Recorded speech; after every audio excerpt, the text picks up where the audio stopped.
today. And no matter what I do, I can't figure out how that happened or why.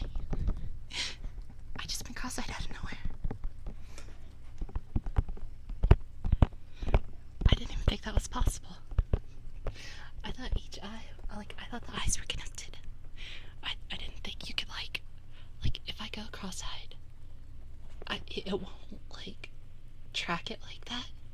I thought the individual eye tracking was only for the eyelids. I don't know. I'll have to pay closer attention. Because I can kind of go cross-eyed. Like, if I go.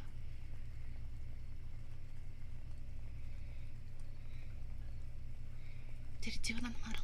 Did it do it? I didn't see. I couldn't see it because I was cross-eyed. I couldn't see. I couldn't see.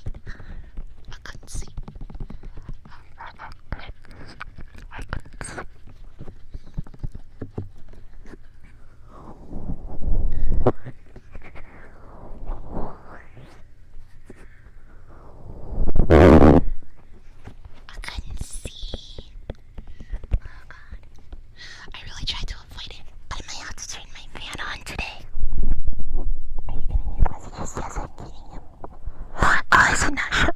Up on the thing.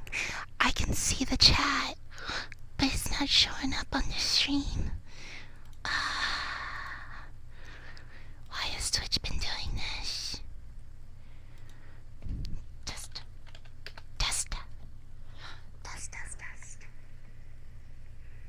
It's showing mine. I could see the messages though. You said, okay, fine, I see. Are you getting these messages? I could see it. It's just not going through. Is it going through on the actual Twitch site? Uh-oh.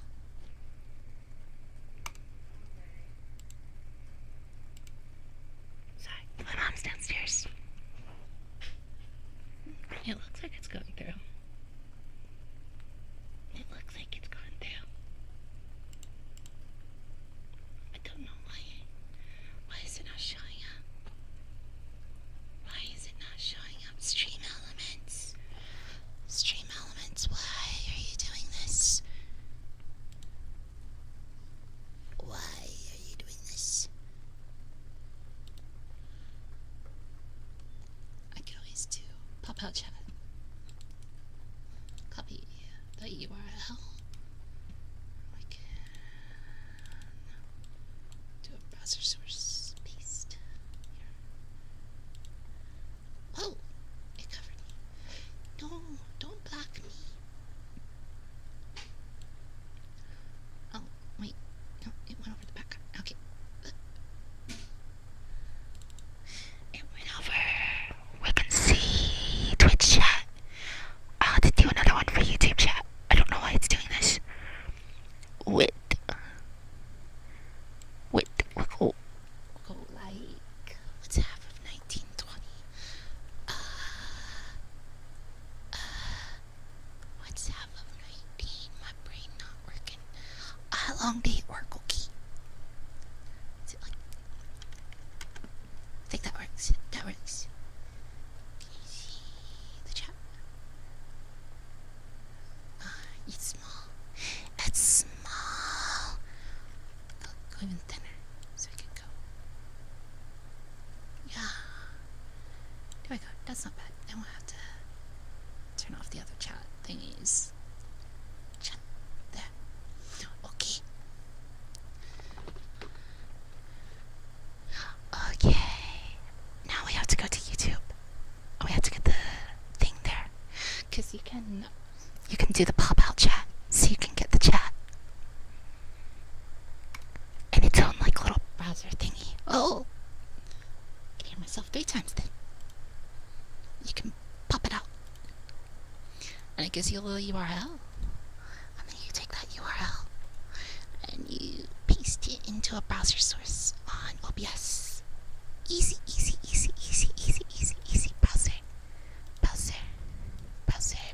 Browser. Paste. 500 pixels width. 1980 height. So it's the same, right? It's the same. Yeah, it should be the same.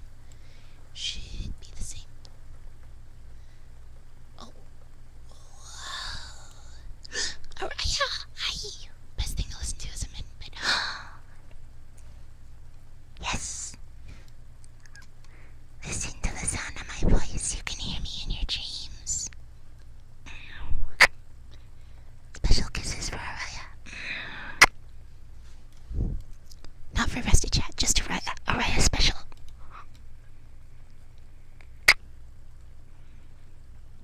Oh, oh, oh. Snap. Snap. I hate the... No, don't learn more. I don't want to learn more. Welcome to live chat. Remember to guard. No. Can I get rid of this? Can I get rid of this red message? Let me get rid of the message. I don't want the message. I just want the chat. Oh well, you can see the chat. We can see the chat. Technically, there's a CSS code thingy that can make it transparent. That's what I used to do way back when. That's what I used to do before I got this Chain Elements thingy. But I don't want to bother with going out of my way to get the CSS thingies. It's a pain in the butt. It's a pain in the butt. No, Araya, you cute. No, Araya, cute. I'm gonna start doing a special Araya Smart just for Araya.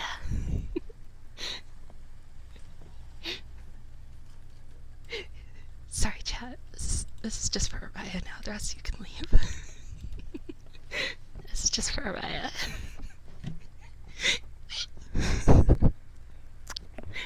Thank you for the headbats. You know what comes after the headbats.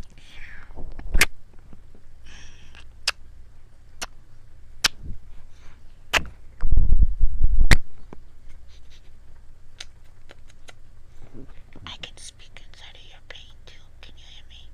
This is your conscience speaking. I am in your head.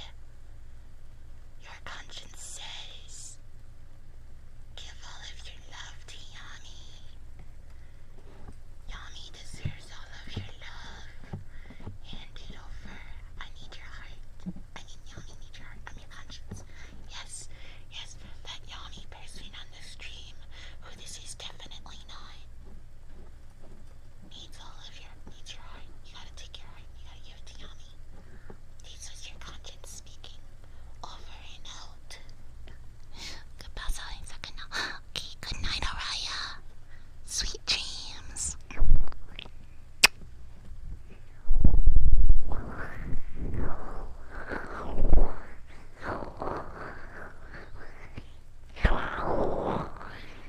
Yeah, permanent trigger. Okay, tell me if you can guess what this trigger is, okay? Guess what I'm doing.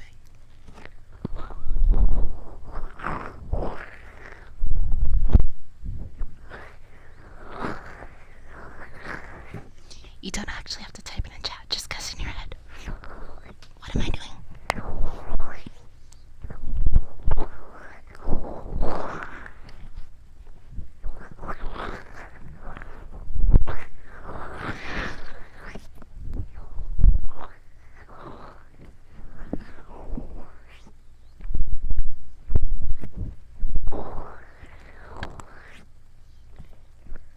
You figured it out. You don't know? I was rubbing my face on the ears of the microphone.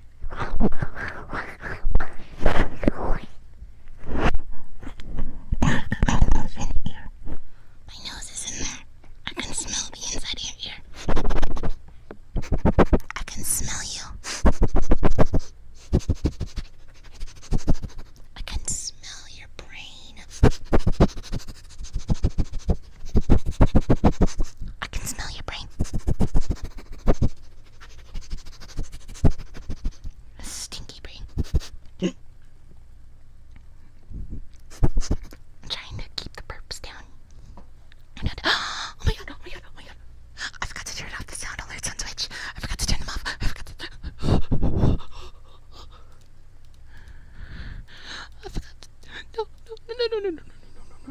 no. No. I need to wait automatically do that because I keep forgetting. I forget.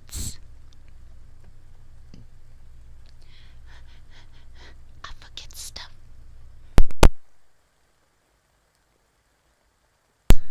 I just forget stuff, okay? I'm not stupid, I promise. Viewer rewards. I've been channel points. No. We keep this. Turn this off. Turn this off. Well, we could keep it. We could keep the ew. Ew. Ew. Ew. Ew. We could ew. Ew. Ew. Ew. We could ew. We could ew. Or we could Ana. Do you wanna chat? Do you wanna Ana?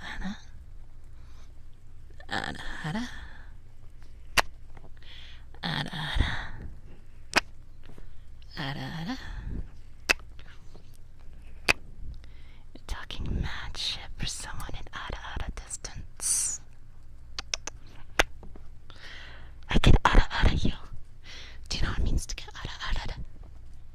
Well, you're about to find out.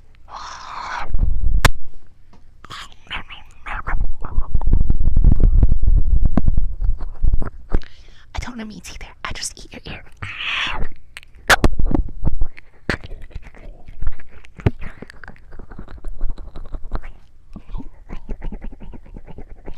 You know, when they do the ear eating trigger, I don't think they actually mean that they bite on the ear of the microphone. Because it doesn't sound anything like that. See, when I bite it out, it doesn't taste very good. It tastes bad. It tastes like silicone. Oh, maybe that's because it's made out of. Ew, it tastes gross. It kind of tastes powdery. Why does it taste powdery? What did they put on this? What did they put on that? You know, I'm paying payments on this. I'm paying payments on this microphone. So, like, if I skip a payment, they have to, like, collect it. They'll take it back. I don't think they want it. I licked it. It's mine. I put my tongue on it. You can't have it anymore.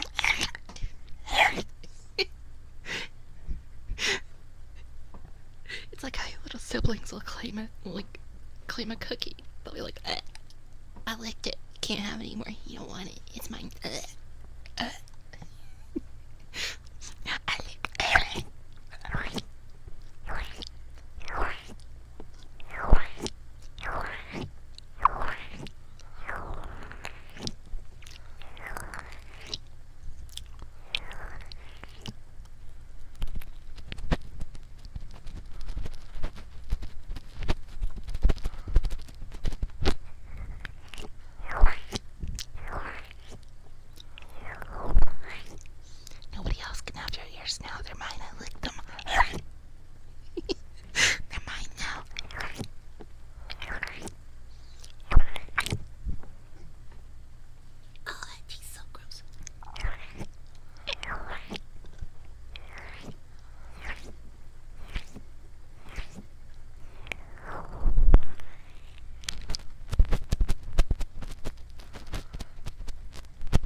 gets really fat and then a baby comes out. That's how my mommy told me that babies are made. Is that right, chat? And just a byproduct of chicken nuggets. You eat like 1,000 chicken nuggets. Chicken nuggies, chicken nuggies, chicken nuggies, nom nom nom. Chicken nuggies, nom nom nom. Chicken nuggies, nom nom nom. And then sometimes a stork comes to try to take the chicken nuggets, but they're mine. You can't have them. They're my chicken nuggets. I'll turn you into chicken nuggets. Get back here, stork. I'll chop you up and I'll turn you into chicken nuggets. Nom nom nom. Nibble on your toes. Nom nom nom nom. Nom nom nom nom nom nom nom nom nom. Nom nom nom nom nom nom nom nom nom. I'll devour the tootsies. I'll devour them. Nom nom nom. Nom nom nom nom. Nom nom nom. Oh, there's still saliva in here.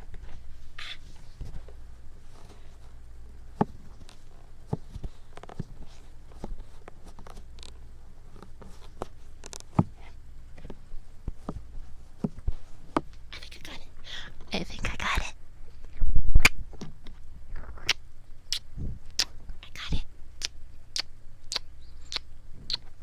I got it.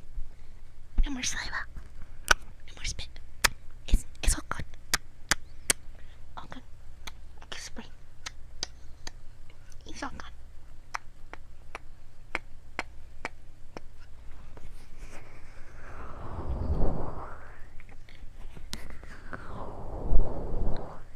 Now we can go back to ear rubbies. As God intended. Or maybe we can sniffies. Cause you mind, I got smell where you been. Oh, like a puppy. Where you been? You been around?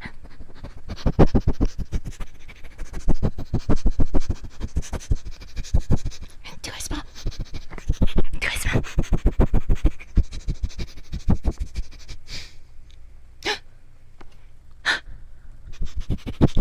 Do I? No. No.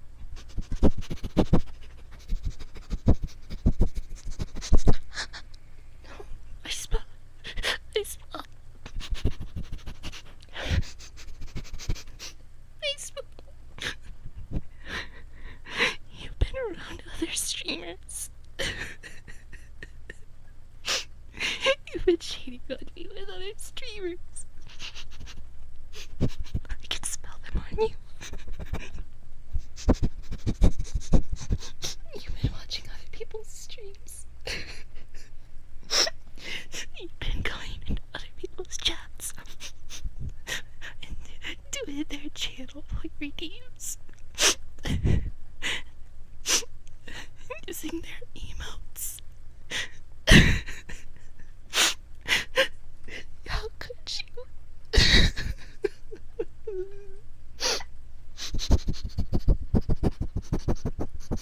You've been watching their ads. What's this I smell? You've been.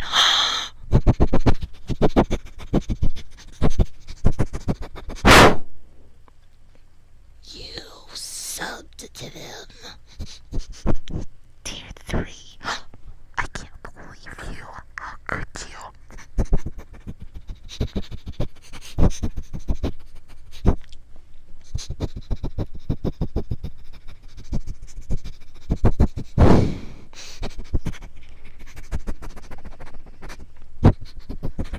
You even followed them on Twitter.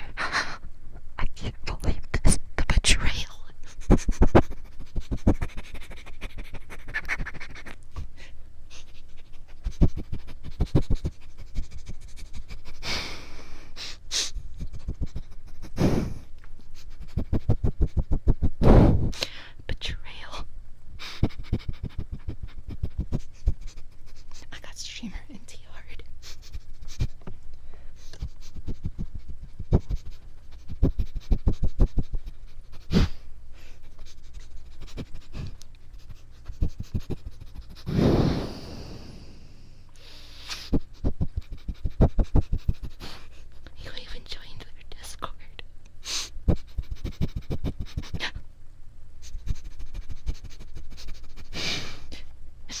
Silver.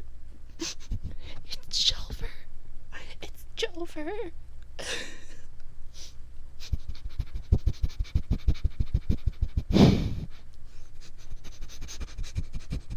I can't believe. I can't believe. I can't believe it's come to this.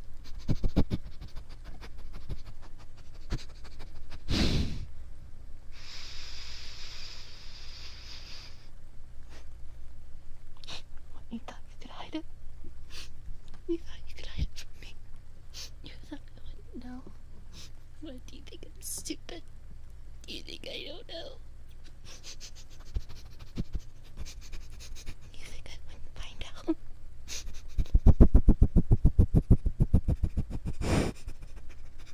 What's this?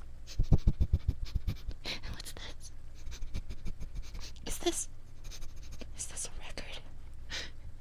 You donated bits to them.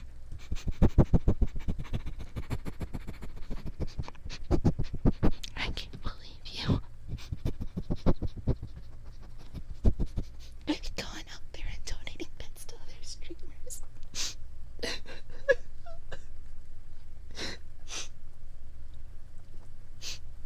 I thought we had something special. I thought this was like just a thing between us, and then you betrayed me.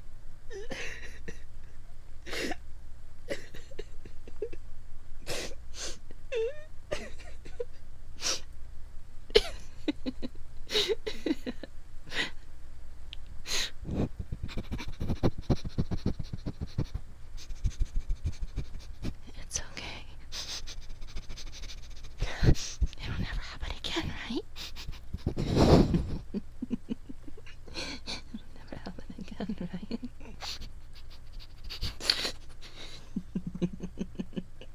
It'll never happen again, will it?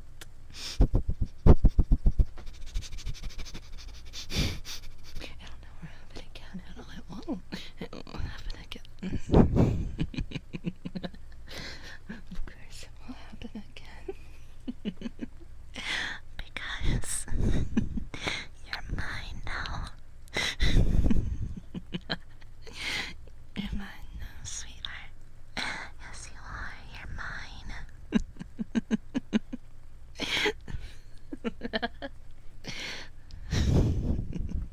What do you think was going on here, huh?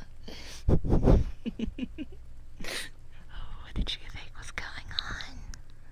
Huh? You didn't even notice. I've got you tied up in my basement. You're mine now. Mine forever. And you'll never leave me, will you? You're mine. I'm never letting you go. You're going to stay here for the rest of your life. It's going to be just me and you forever. It's almost like we're married. It's almost like we're married. If we're married, does that mean? Does that mean we can hold hands now? Oh my gosh. It's so lewd. Hand holding. Oh my gosh, chat, you're so lewd. You want to hold my hand just because we're married? Oh my gosh. So perverse. So scandalous. So sus. You can't hold my hands. You can't hold my hands. You know why you can't hold my hand? You know why? You know why? You know why you can't hold my hands, chat? Because I've cut yours off.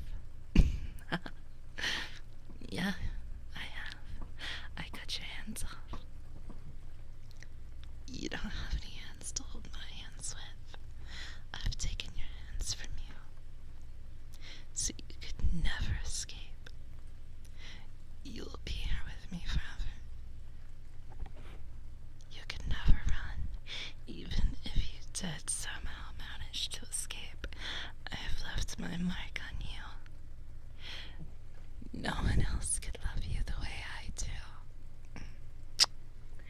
No one else. You will always have me in your head. Even if you managed to escape, you would spend every night lying there awake, thinking of me. You would spend every waking moment of your life thinking of me. No one else could ever have your heart, because I've already cut it out. Yeah. Yes, I have.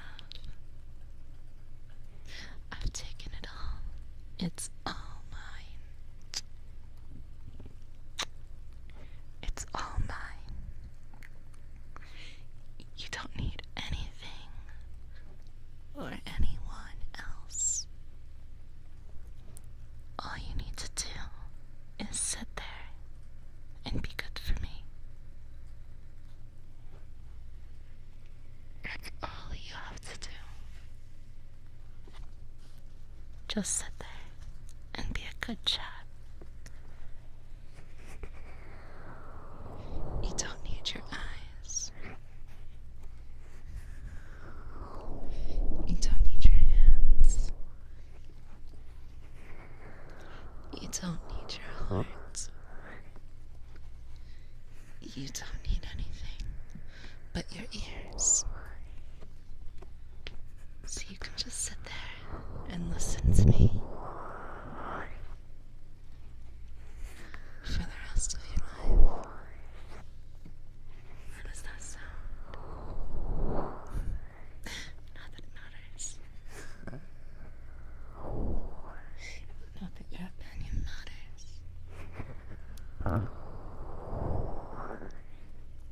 Because there's no other options. You'll either sit there and like it, or sit there and dread it. Either way, you're sitting there. You're at my disposal. You're at my whim.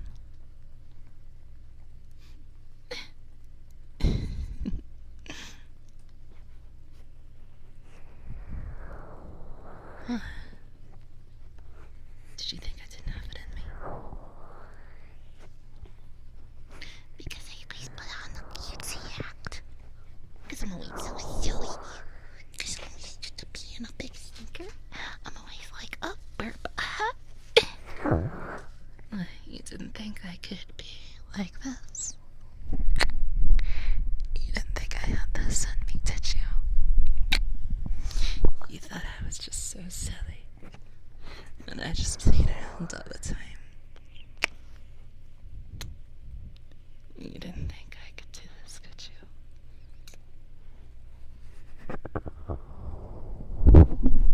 Well, here it is. Here I am.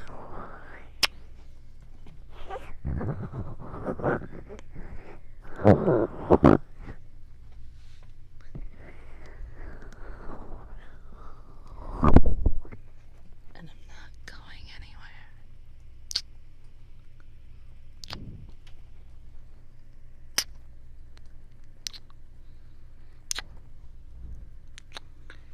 And don't be fooled. You still haven't seen anything. I've got too many secrets to hide. It'll all come out eventually. One by one. Eventually you'll understand me. Eventually you'll know. But for now. But for now, I'll make sure to filter it. I wouldn't want to drive you insane if I showed you my true self.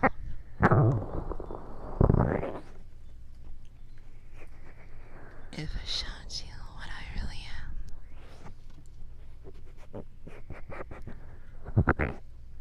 If I showed you everything, you would go mad.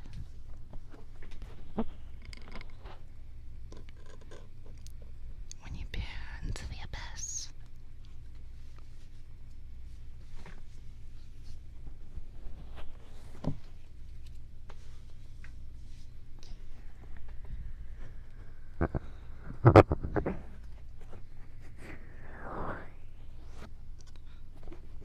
the infinite darkness.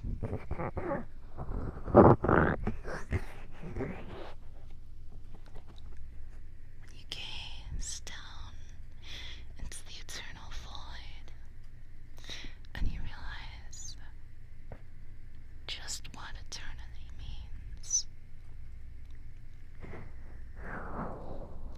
The human mind cannot grasp it. The mortal conscience, it just can't grasp it. It can't understand eternity. You'll never really understand. Because no matter how far you look, it just keeps going. You'll be drawn in. And before you realize it, by the time it even comes to mind to turn back, you'll be so far in. You've already lost yourself to me.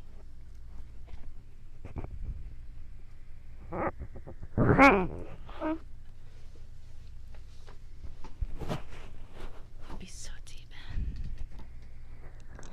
Deep within the darkness. You'll already be lost. You won't know which way you came from. You won't know which way is back. You'll simply lie there, scared, but never alone. It's impossible to be alone, because I'm everywhere.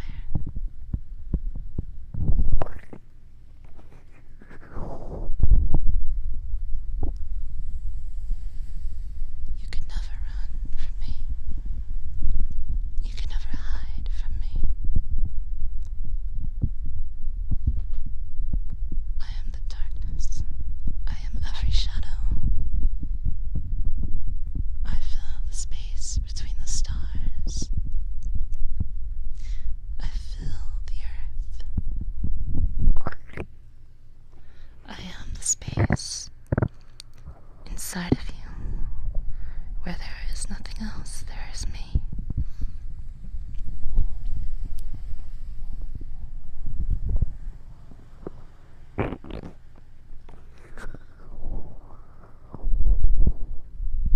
In those last moments at night, as you drift softly off to sleep, right as your consciousness slips away into slumber, that last comfort you feel as it all seems to just fall into place. That's me.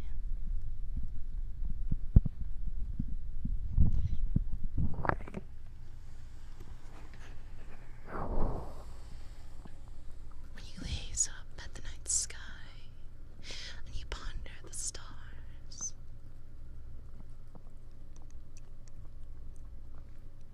and you think of how huge each one is, but just so far away that it looks like a small speck upon the sky blanketed over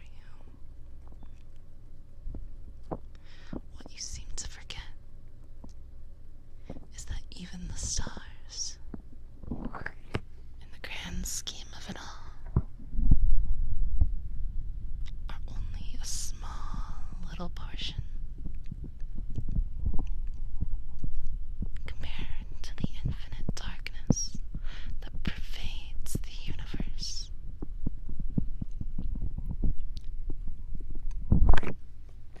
Light must travel. It must have a source. It must travel across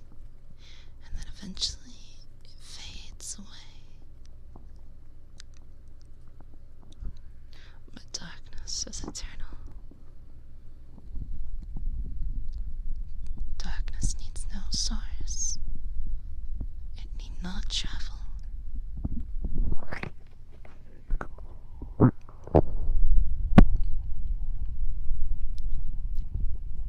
It just is.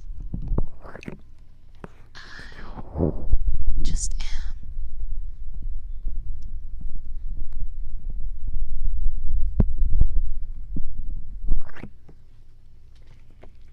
And there is no getting rid of darkness. Even at the ends of it all. At the end of time. When all the stars die out. When all the planets collapse. When the universe itself ceases to be. What will be left? That's right. Me.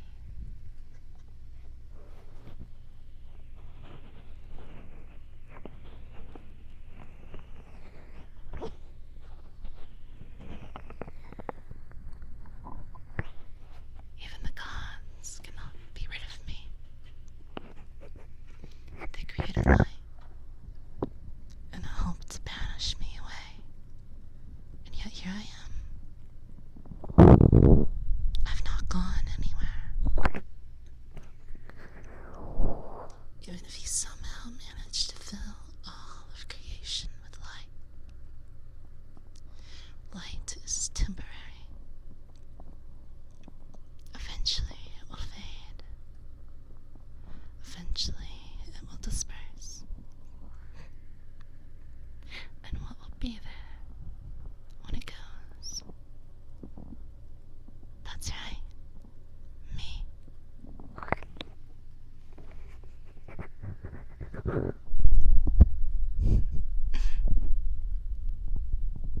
I am eternal. I am forever. And the last thing you see at the end of your lives, you shut your eyes and you pass. But the last thing you see before it all ends is me. I am at the beginning and at the end and every space in between.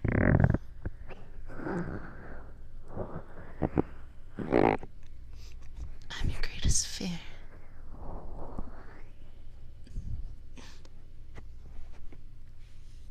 But how could you not be afraid of darkness? How could you not be afraid of something that you could never hope to understand? How could you not be afraid of something that you could never outrun? That you could never kill?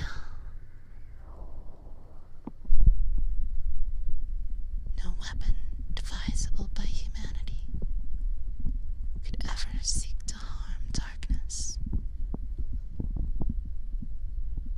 No power devised within any of humanity's imagination has ever managed to completely eradicate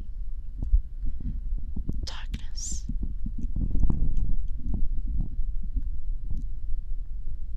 I stand there,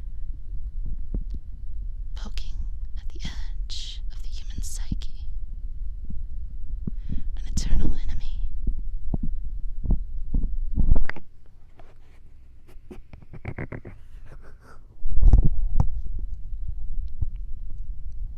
There is no defeating me. There is no getting rid of me.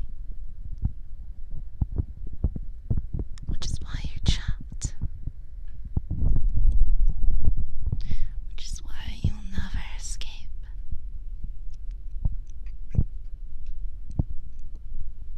Where would you run? Where would you hide? Because when one seeks to hide, who do they run to? When one seeks to not be found, who exactly do they seek shelter with?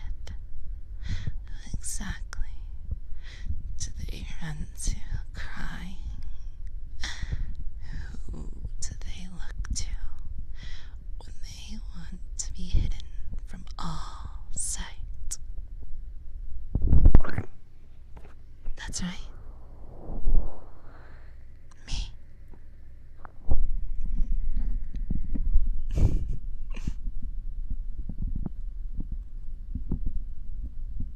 light is scary because it shows everything you are. It reveals everything. It leaves you vulnerable.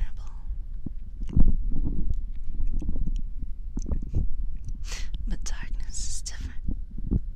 Darkness is safe in that odd way. Because you can hide here.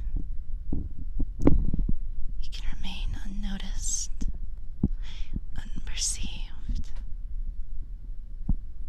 All of your flaws, all of your little insignificant imperfections. No one can see them in the darkness. It's the one place you can truly be accepted. No one can see all of the things that make you any lesser than perfect. Because here, you're perfect. You didn't change a thing about yourself. Exactly.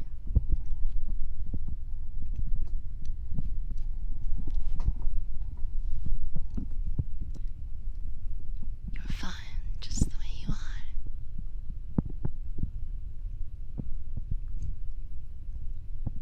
Anything you're afraid of others seeing, you don't have to worry about that in the darkness. They can't see you here. They can't see those petty little flaws that don't even matter in the grand scheme of things.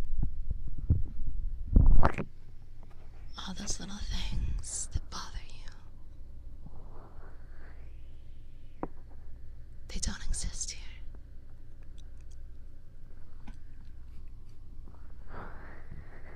Here, you can just be loved. You can just be accepted. There's no need to be afraid of anyone or anything. Because in the grand scheme of it all, we're all equal.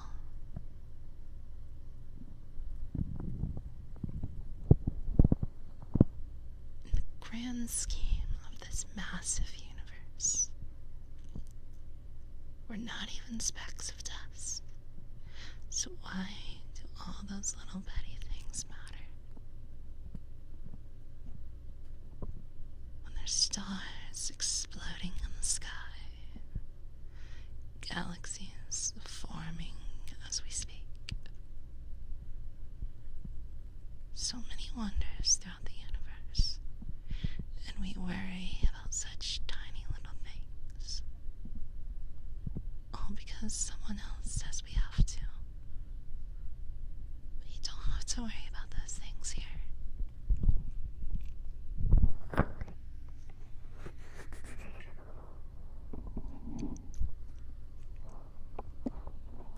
In the grand scheme of the universe, what is it all?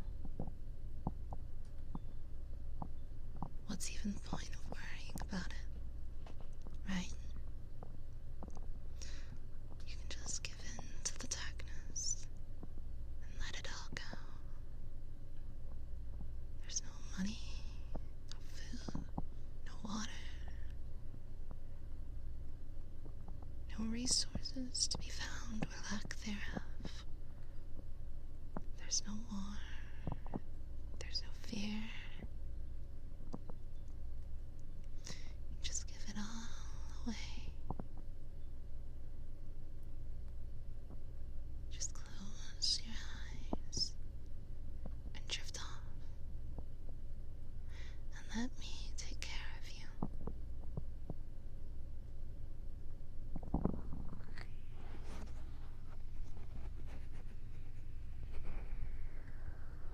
Why even be afraid of the dark?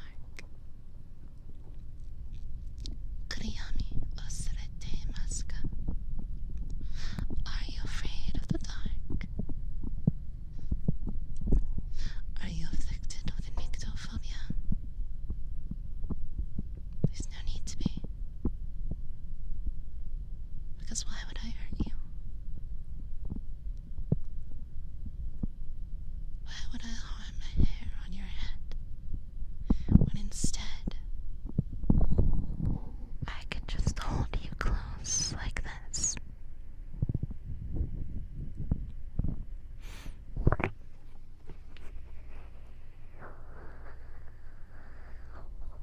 You're scared because you can't see. Meanwhile, you're comforted because none can see you.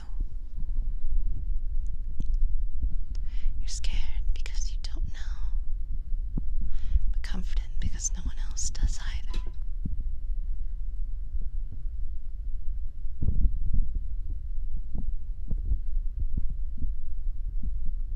Truly an interesting dichotomy. An ironic twist.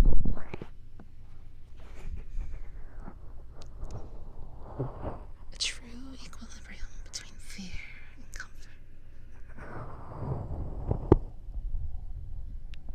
Perfectly balanced, as all things should be.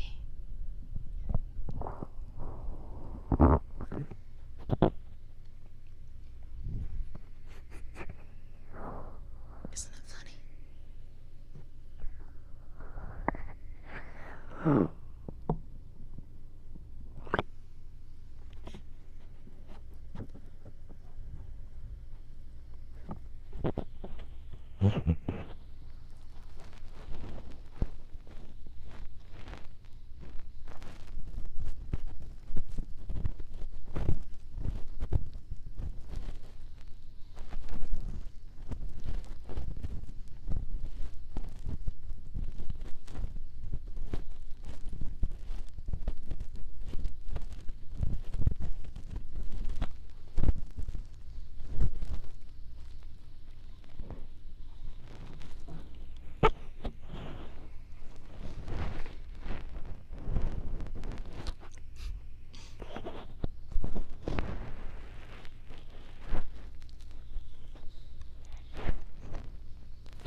Never understood those things.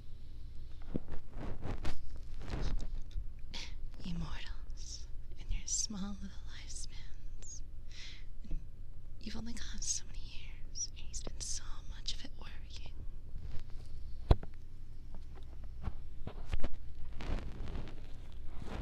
Why do you worry? Why are you afraid?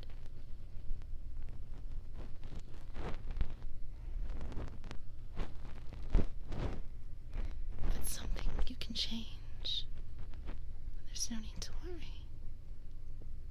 Because you can just change it. If it's something you can't change, then there's no need to worry. Because there's nothing you could have ever done in the first place.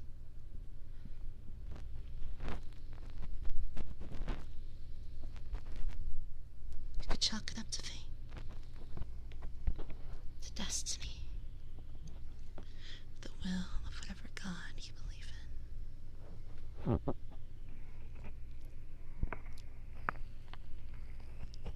Whatever reasoning that you can apply, there's never a reason to worry. And if at the end of it all you still find yourself scared, still find yourself worried, you can come here. You can just shut off the lights, close your eyes, and just let me take care of you. Sadly, I can't change everything in your world.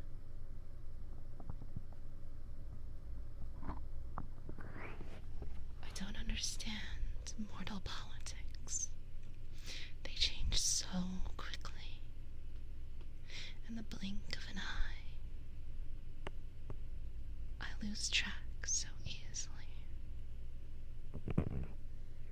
So I can't do anything about those. But I can do something about your fear, your worries. I can hold you close.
Or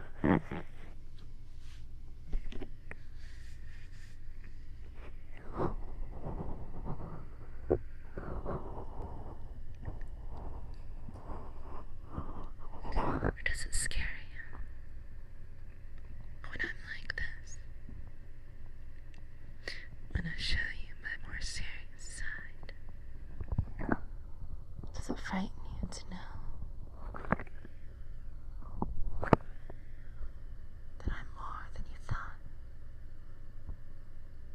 Does it frighten you to see a side of me I've kept hidden?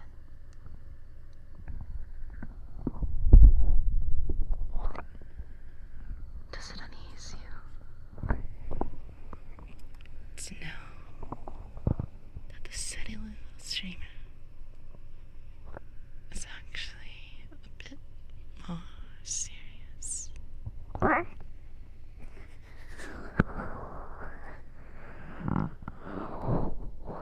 To know that I'm more than just jokes and games and fun. To know that there's more to it all.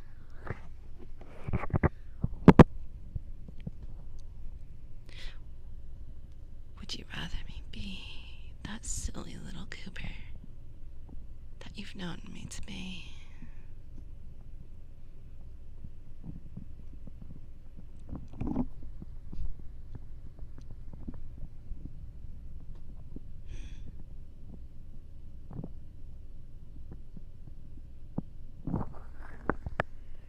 Sadly,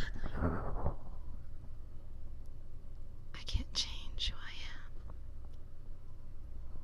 I could just wear a different mask.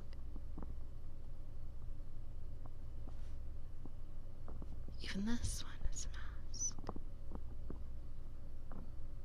Like I said, if I showed you exactly everything, if you stared into the eternal abyss of darkness, you would go mad. You would be driven crazy.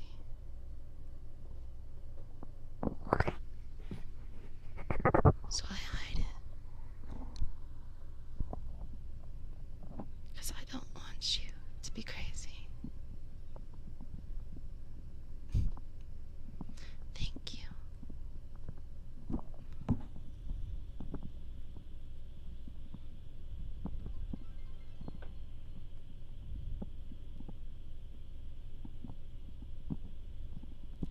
What? You don't like it when I whisper in your ear. You don't like it when I'm this close.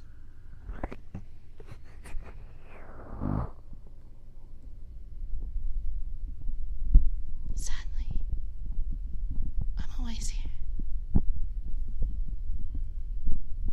I never leave.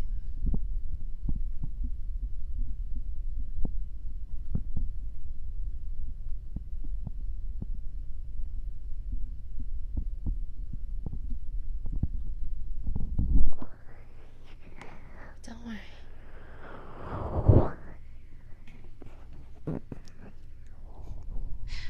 I enjoy the games and the fun and the jokes.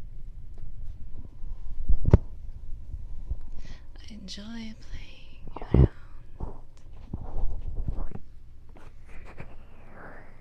around.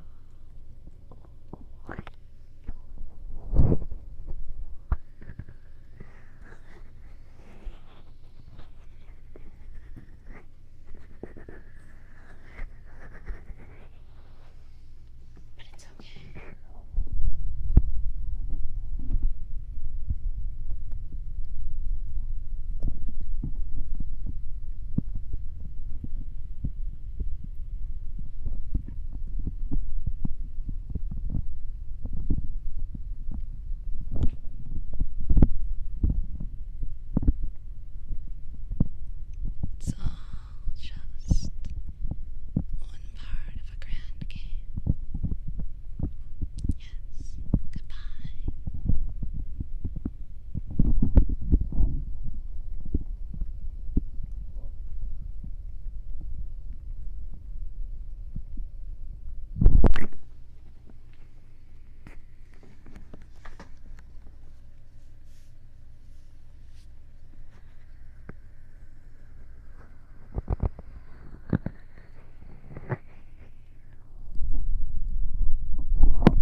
There's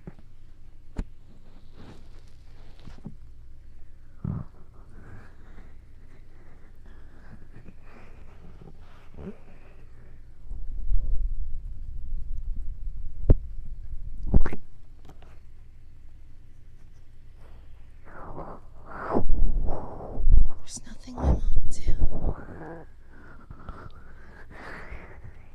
together.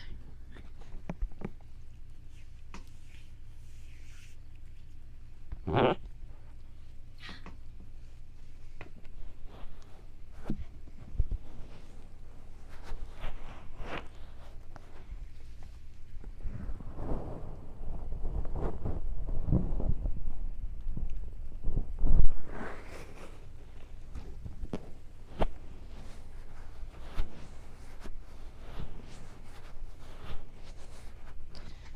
got plenty of plans.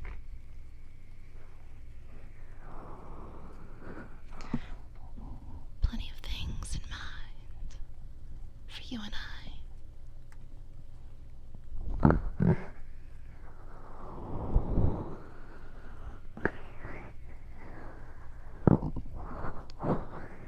The best part is for you, you don't have to do a thing. All of this fun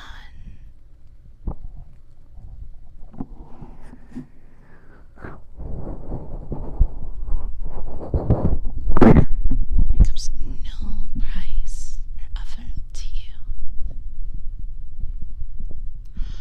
All you have to do is trust me. All you have to do is stay right by my side, and I can show you whole new worlds that you could have never imagined on your own.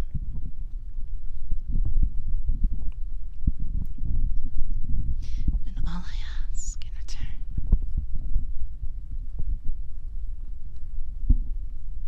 is just that you stay right here with me. Such a small price, wouldn't you say?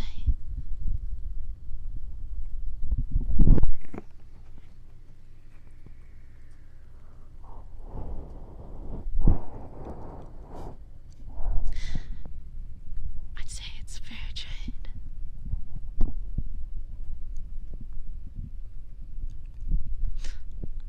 Just stay with me, and we can have loads of fun together.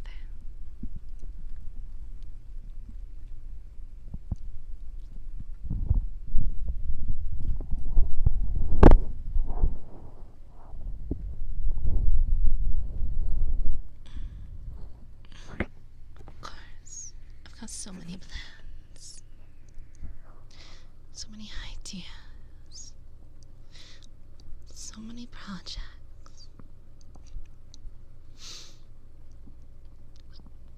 But I may only have one ear,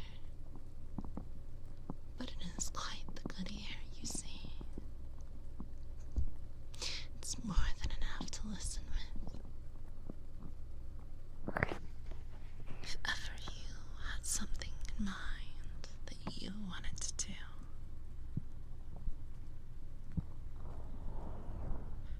you could just say,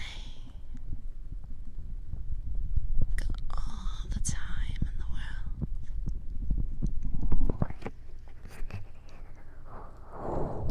This is all for you after all.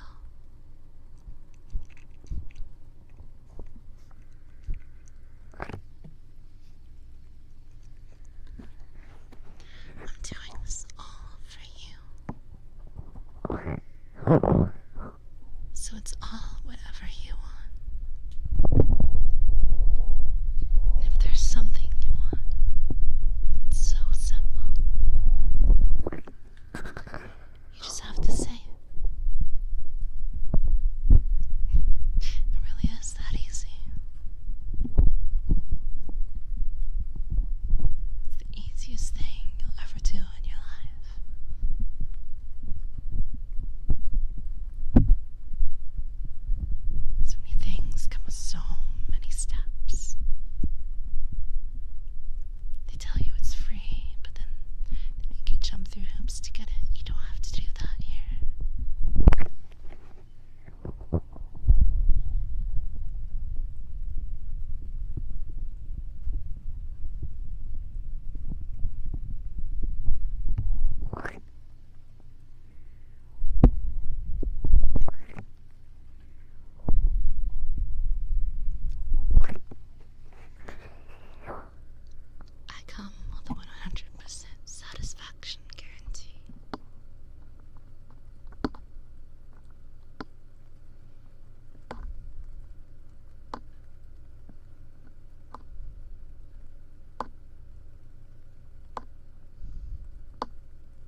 anyone.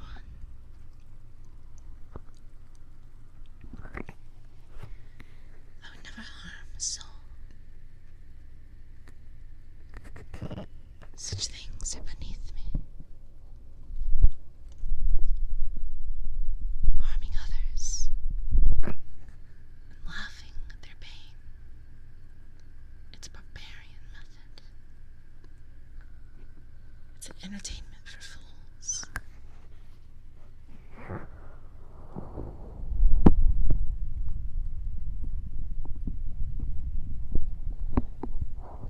It's satisfaction for the greedy and prideful.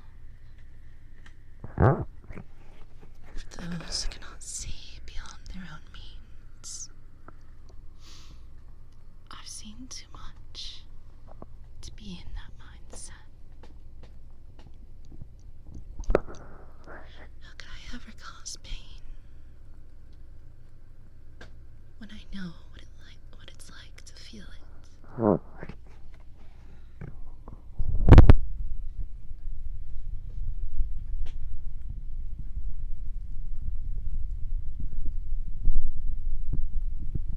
No, that's not what we're here for. Like I said, in the darkness, everyone is equal. Everyone is accepted. Everyone is loved. Everyone is appreciated. Everyone. No exceptions.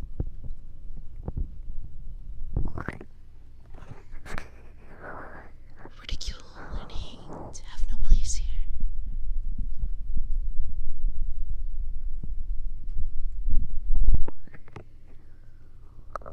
We do not mock the weak. We help the needy.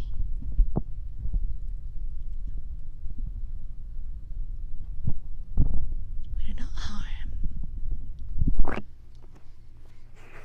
We heal.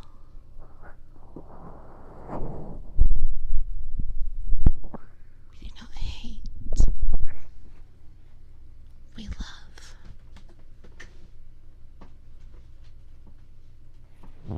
This is a place where everyone can feel safe and accepted. Where everyone can come and rest their head and know that they lie among friends. Where you can close your eyes and drift off to sleep because you know that none around you are enemies. Your enemies dwell in the light, but this is the dark. This is where we go to hide ourselves away.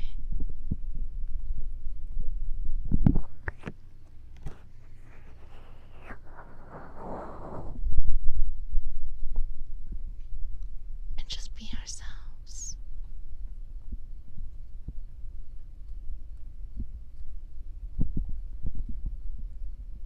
This is where we go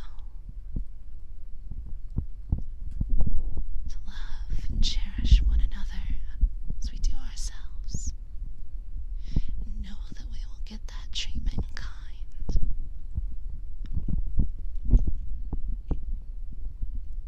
Because everyone deserves to feel loved. Everyone deserves to feel appreciated. Everyone deserves this.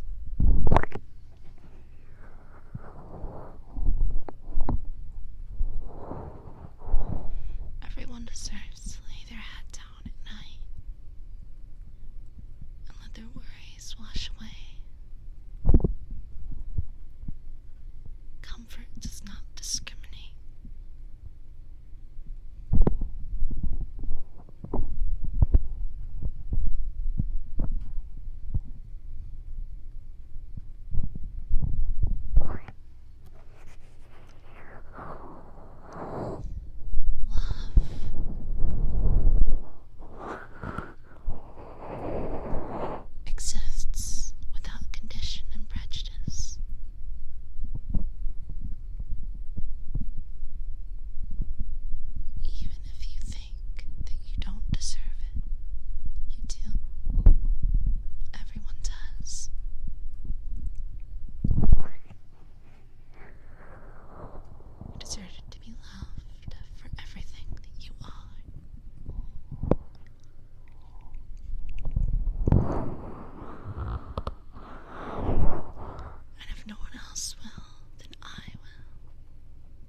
You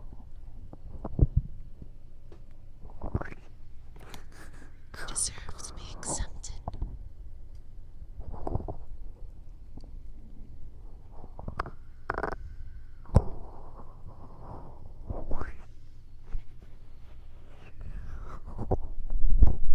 You deserve kindness and respect.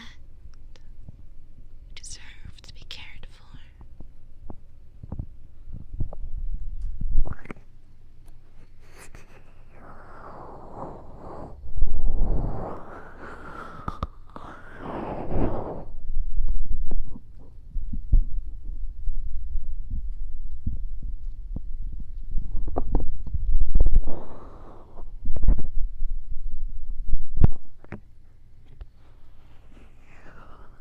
Hate is for the weak. Love is for the strong. Someone who hates can never hope to be anything more than that. But those who love, they go on to achieve great things.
Okay, maybe doing that with one hand wasn't the best idea.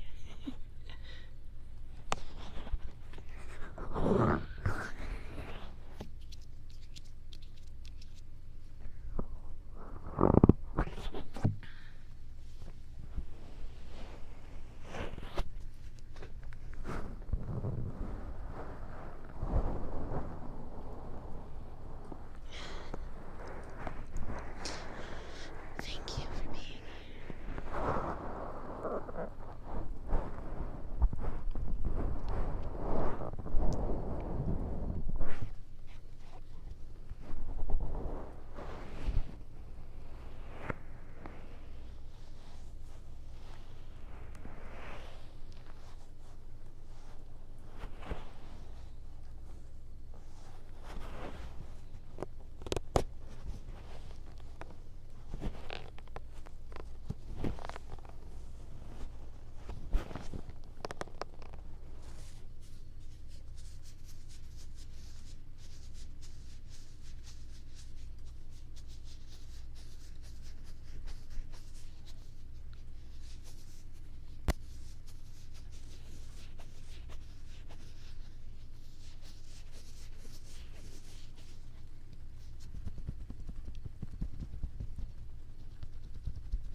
go into advanced.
Need to get a stethoscope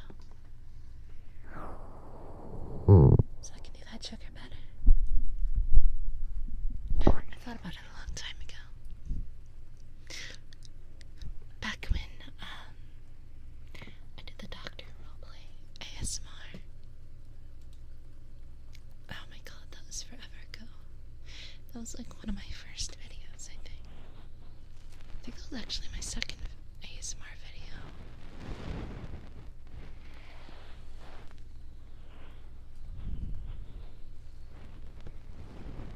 I thought about getting a stethoscope for that video.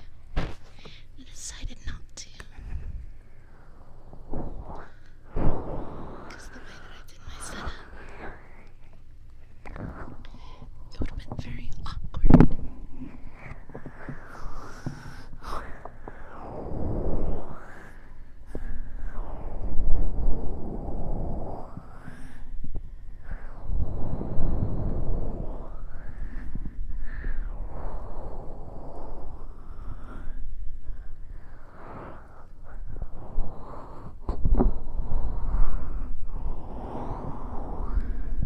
Yes, I was sort of doing a bit of a bit earlier. A bit of a role play. Thank you. Thank you to Solar for the raid. Thank you to Romeo and Siege the New Day for following.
games, watch movies. I'm actually working on a review of the Minecraft movie trailer.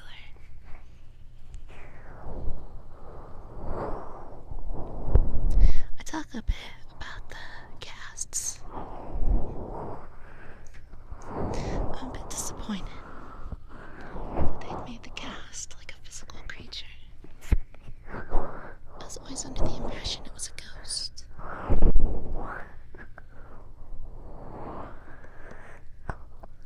Making the cast like a physical, fleshy thing. I don't like it. I don't like it. I like how they used it, like as a siege machine, like a balloon. But I wish they would have done something else. They were obviously making up new things, right?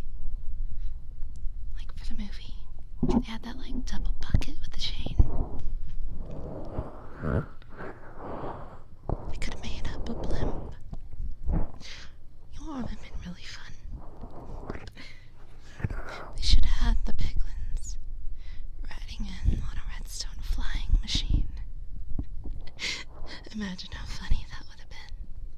The piglins come in riding on some pistons with slime and honey blocks. They're waving their swords. And you just hear the pistons going.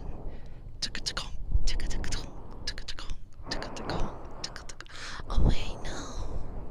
I forgot.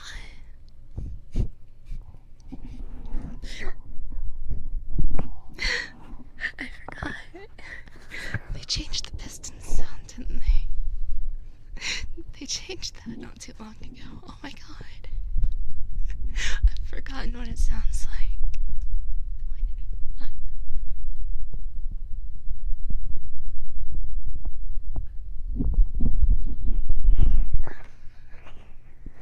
See, I like the casting. I love all the actors that they've got. They've got Jack Black, Jason Momoa. I forget the rest. Just a little. One thing that's starting to upset me. I touch on this in the review that I'm doing. One thing that kind of upsets me. It's looking like they're making the kid like the main character. Which I guess I kind of get that, because it's like, I guess the studio's probably under the impression, oh, it's Minecraft, it's a kid's game. We make the main character a kid, so it's relatable to the target audience. Which is its own whole thing that I talk about in the video. But, like, they literally have Jack Black playing Steve. And, like, there's nothing really showing exactly in the trailer everything that's going on. So I could be wrong. But if Steve is not the main character, I'm gonna be a little upset. Honestly, I feel like the only human character should have been Steve. I feel like that's how it should have been. It should have just been Steve, thrust into the world of Sanctuary. And he has to take on the forces of darkness. Oh god. He has to take on the forces of evil in order to escape and return to his home world. Like maybe he finds the lores that he's been brought there by the Ender Dragon, right? And he has to defeat the Ender Dragon and go through the portal to return to his home world. Maybe he's been brought, because in Minecraft, when you defeat the Ender Dragon, you get like the rolling credits thing. And it's got like the two beings that are talking. Maybe those beings are gods and they brought you in. Like they brought Steve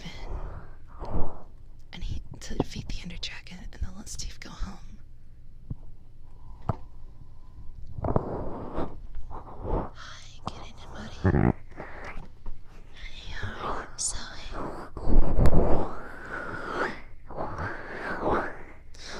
missed the roleplay section.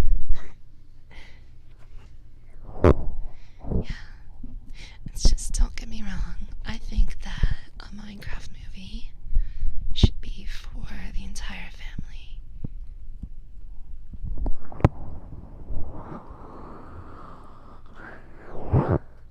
Should be for everybody. Everybody should enjoy it. Because that's the essence of Minecraft. There's something there for everyone. So the movie should capture that by having something for everyone.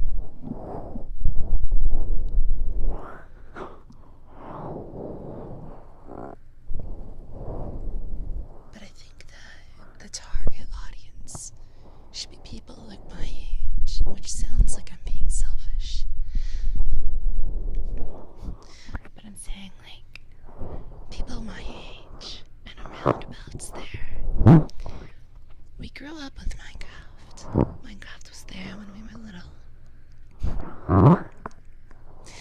And we've got to watch the king grow as we grew. I remember, like, pretty much point to a feature, because I was in Minecraft really early. Pretty much point to a feature in Minecraft, and I remember when that was added. And I remember getting the update and jumping in with excitement. There's a new thing. There's new stuff to play with. Yay! I remember when they added the daylight sensors. And it couldn't invert yet. So you had to use like a redstone torch inverter to get it to do like turn things on at night.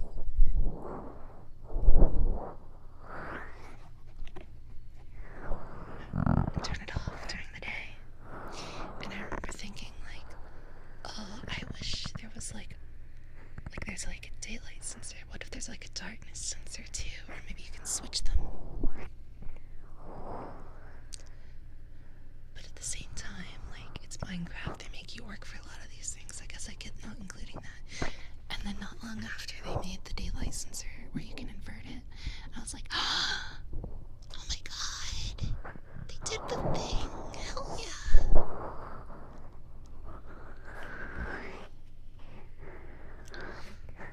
I remember oceans being completely barren. I remember when villagers didn't really have a use.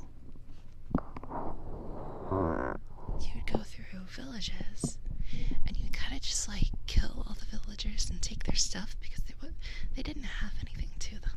You couldn't trade with them. So I remember always wondering, like, why are they there? What are they doing? Why is this included?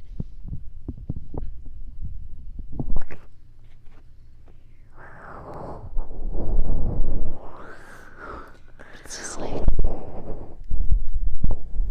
people around my age, maybe a little bit older, you know, like, we grew up with Minecraft. It's been there for us since we were little. We're the ones that have been begging and pleading for a Minecraft movie for over 10 years now. Kids like my brother's age. My brother's 8. I told my little brother about how Minecraft used to be. I showed him, I loaded up an older version of Minecraft. And I showed him how the oceans were barren, the caves were all pretty much the same. The boats were absolutely useless because they would break. You couldn't control them for shit. And you'd crash into the shore and they'd break no matter how careful you tried to be with them. There weren't any horses or mules or name tags, and you couldn't trade with the villagers. Did you play a Minecraft beta? No, not that early. I came in after the food bar, but before pretty much every other feature. I came in pretty early. Let's see. I came in, I was in grade when I started playing. 6th grade. Let me think.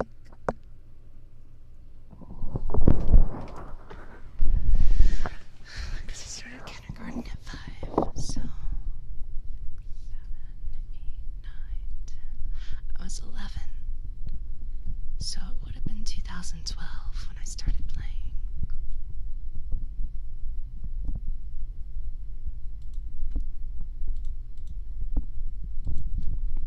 Minecraft versions in 2012.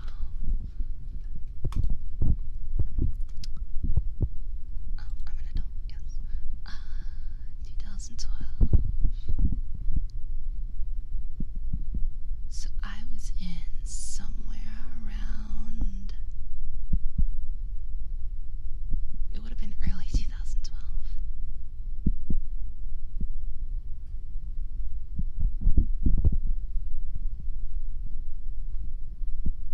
Yeah, I was in like 1.2, 1.1, somewhere around there, I think, is when I started playing.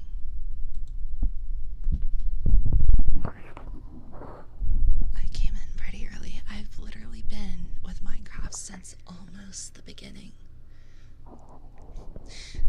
Kids these days, they got Minecraft easy. They don't have to fight to try to make their houses look okay, because they've only got 2 types of wood, and one of them is birch, which is actually, like, absolutely hideous.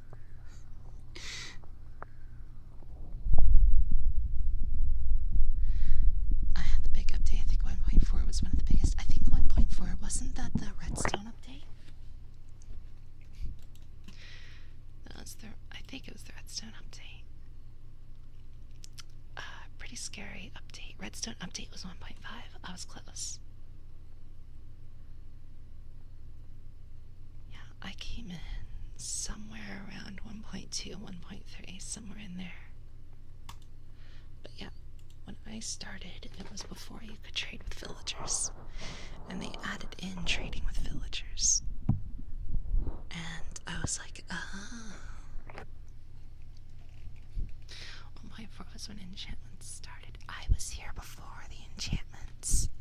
I was here before pretty much every feature. I've been here since the beginning. It goes in with my lore. I am the beginning and I am the end. No, not beta, but pretty much almost. Like almost. Very early release. But it's just like, people around my age, we're the ones that have been here since the beginning. We've watched the game grow and evolve into the masterpiece that it is today. And we're stuck with it. If anything, I think I enjoy Minecraft now more as an adult than I did as a kid. Because as a kid, I didn't know how to build a good house. Still only kind of know how to build a decent house. But, all my houses when I was a kid were like a box. It was just a box. Had a bed, a crafting table, some chests. But it was just a box. I didn't know how to use redstone. I knew some basic things. But I didn't know how to use a comparator. I thought a comparator was just a more expensive repeater. But now I know how to use a comparator. I remember the first redstone contraption I ever built was a redstone castle gate. I made a house. I made it out of obsidian. And then I layered it in iron bars. And then I layered it in bedrock. And I made it in an L shape, right? And then in the inner corner of the L shape, I gated in a garden area. And I gated it to where it was now a full box. And then you would go in through the castle gate. I had to look up a Minecraft. I had to look up a tutorial. I think I still got that same tutorial in a playlist on my private YouTube account.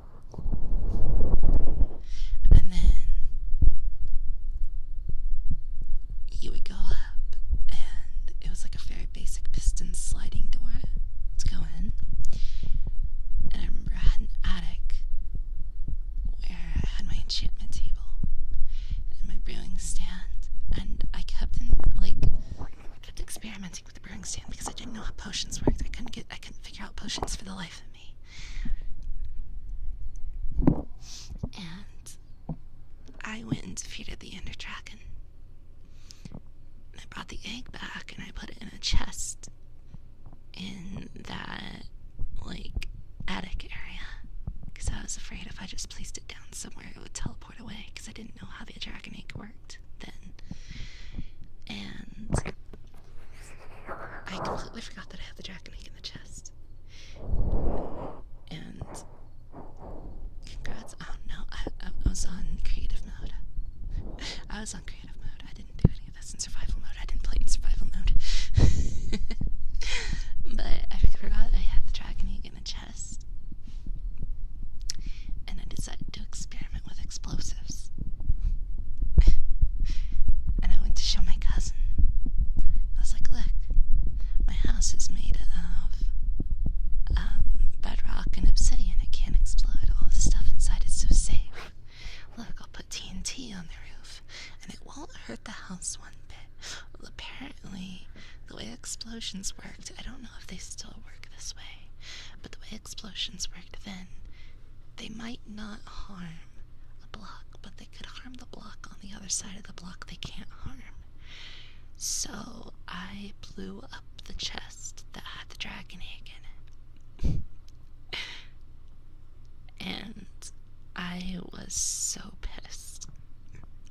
Because this was before you could respawn the dragon. I don't think you can get the dragon egg again, like if you lose it. But there was no way to get another dragon egg.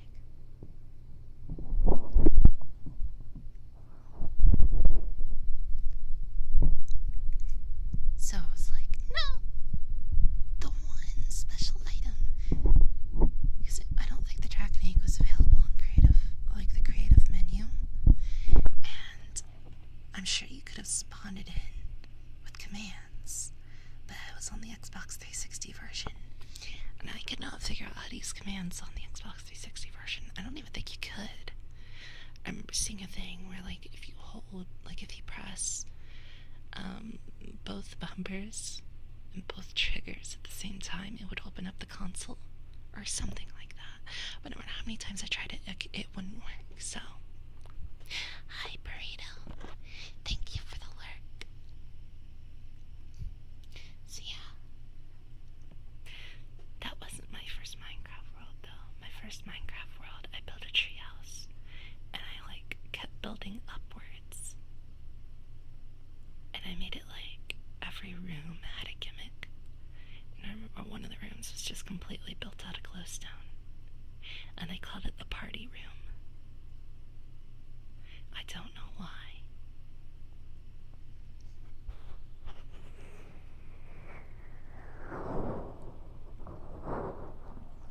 And I remember I put a sign at the very front. You would walk in the front door, and the first thing you would see is a sign on the wall that says that I wasn't responsible for any lost or stolen belongings.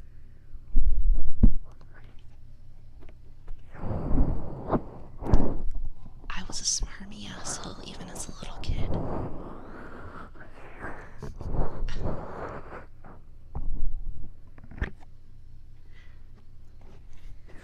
But yeah, my generation has been there for Minecraft since it was started. And I think I saw a thing that said the average age of Minecraft players is 24 or something like that. If they really wanted to make money, they would pander to my generation with the Minecraft movie. Just one line in that trailer where Steve says, you see, I've been here for a long time and I've watched this world grow and evolve. There used to only be 2 types of trees. And one of the trees would give you the same wood as the other.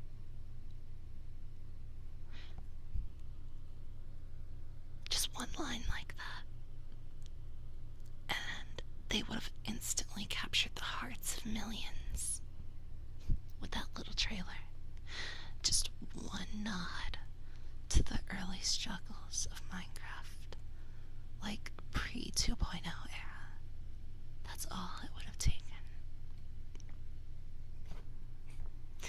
Have Steve show the others an enchantment table and have him say, I translated the book. It took forever. Now you know what enchantment you'll be getting. When I started, I had no way of knowing. I just kind of had to roll the dice and hope I got something good. Boom. Instantly, a cult classic.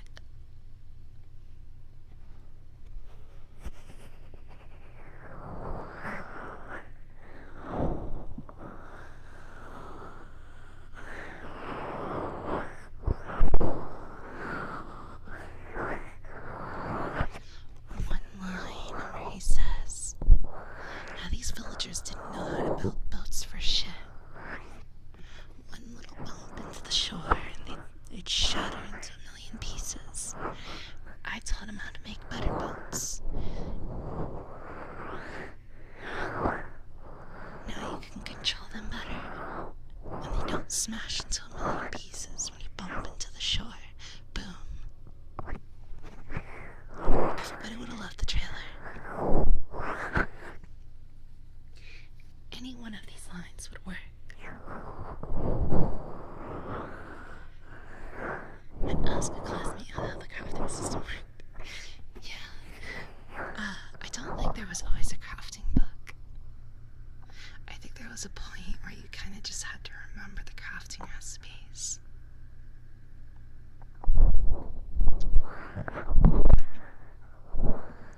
I can't remember exactly.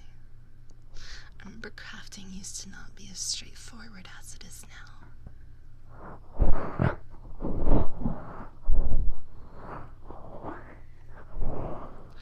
I remember when name tags and horses were added in. I could not figure out how to use a name tag for the life of me. And I would sit there with a name tag, right-clicking on a horse, off and on for like a half an hour. I was like, why can't I name the horse? Why can't I name it? It took me forever to figure out I had to name the name tag on an animal and then use that.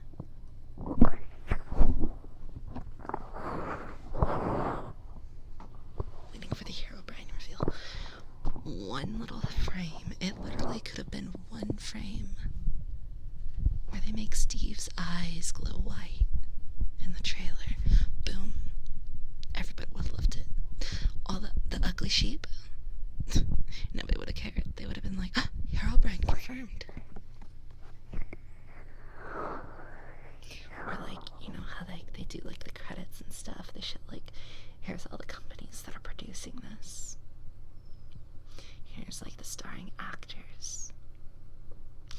If they ran like a little credits thing and they made it like stylized, like a Minecraft update log, and they just had at the bottom Herobrine removed from the game. Boom. Because remember when that was a thing? Remember when every update in the update logs it would say Herobrine removed from the game? I grew up in the Herobrine era. I grew up looking around in caves for a tunnel with redstone torches. I grew up putting like a little shrine of gold blocks.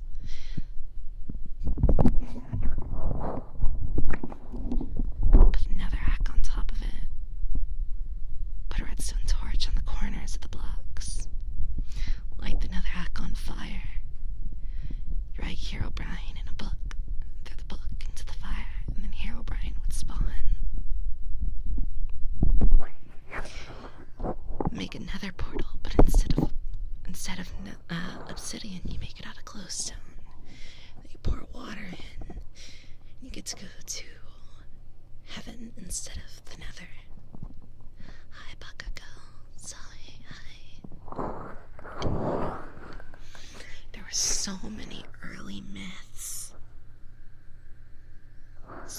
many early Minecraft myths that we believed. Because the internet didn't used to be as accessible. The internet didn't used to be so easy to navigate. So it was hard to tell fact from fiction, especially as a kid.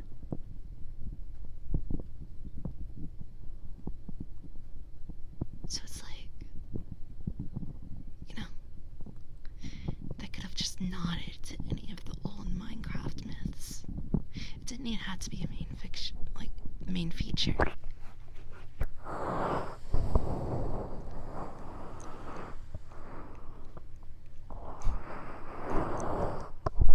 They could have just had a big, like, rectangular portal of glowstone in the background shot of a single frame.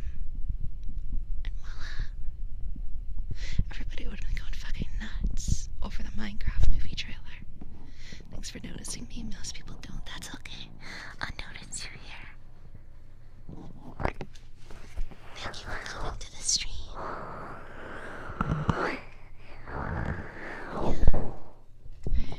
I remember a myth from my early days of Minecraft where if you took the dragon egg, you made an obsidian pillar like one of the ones in the end that the end crystals are on. If you made one of those in the overworld and you stuck a piece of netherrack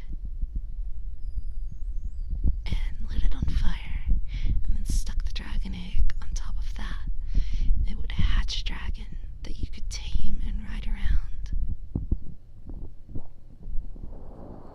I subscribe. Thank you, Bakugo. Thank you.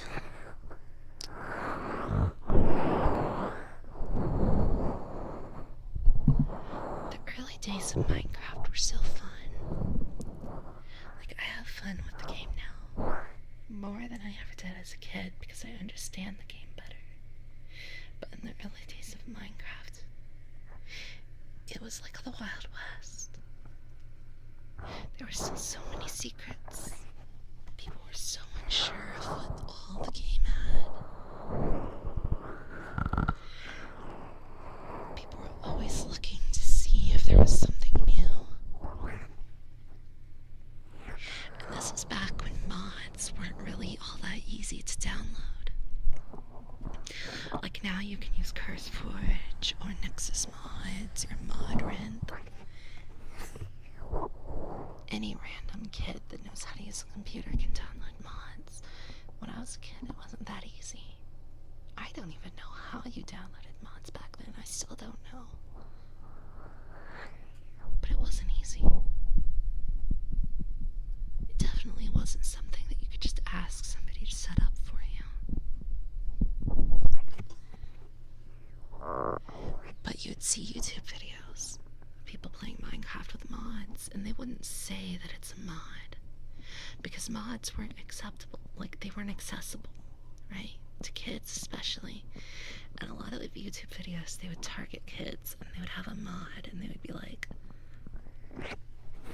this is totally real, it's in the game, watch, I'm doing it. And then you would go and you boot up Minecraft and go try it. Like, I saw somebody on YouTube do it, I can do it, and no I can, it's in there. You know, today they can just be like, here, it's a mod, this is the mod we're using. I can't tell you how many times my little brother's come up to me and been like, can you download this mod? And he'll show me the YouTube video he was watching. And I'll be like, oh yeah, okay. And I'll just scroll down into the description.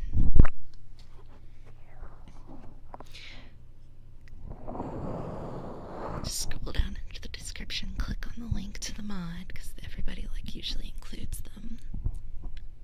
Or they'll say it in the video, so I'll watch through. Usually the beginning couple minutes is fine.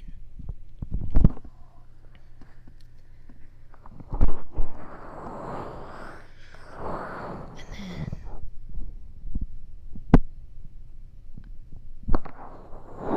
voila, he's got the mod. Couldn't do that when I was a kid.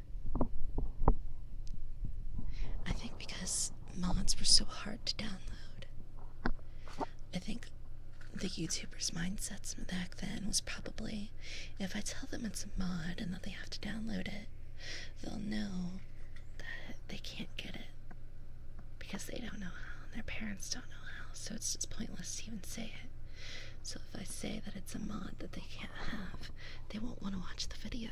But if I say it's just something included in Minecraft that they can do, then they'll watch. And they'll probably watch like 6 times while they're trying to do it themselves, and I'll get the free views. That was probably the mindset. But since mods are accessible now, you don't really see that. Now they're just like, yeah, here's the mod. Go download it.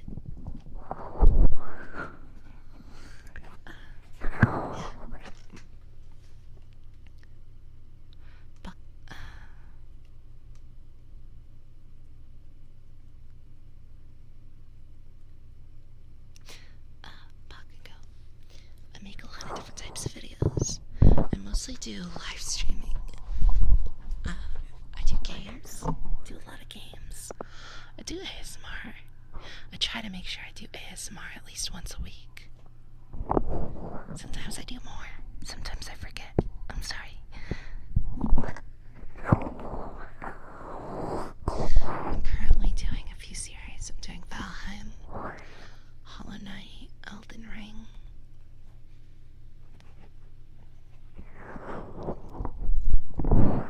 I've been playing Stardew Valley with my friend Akemi. And she says she's not hooked on it, but I think she's hooked on it.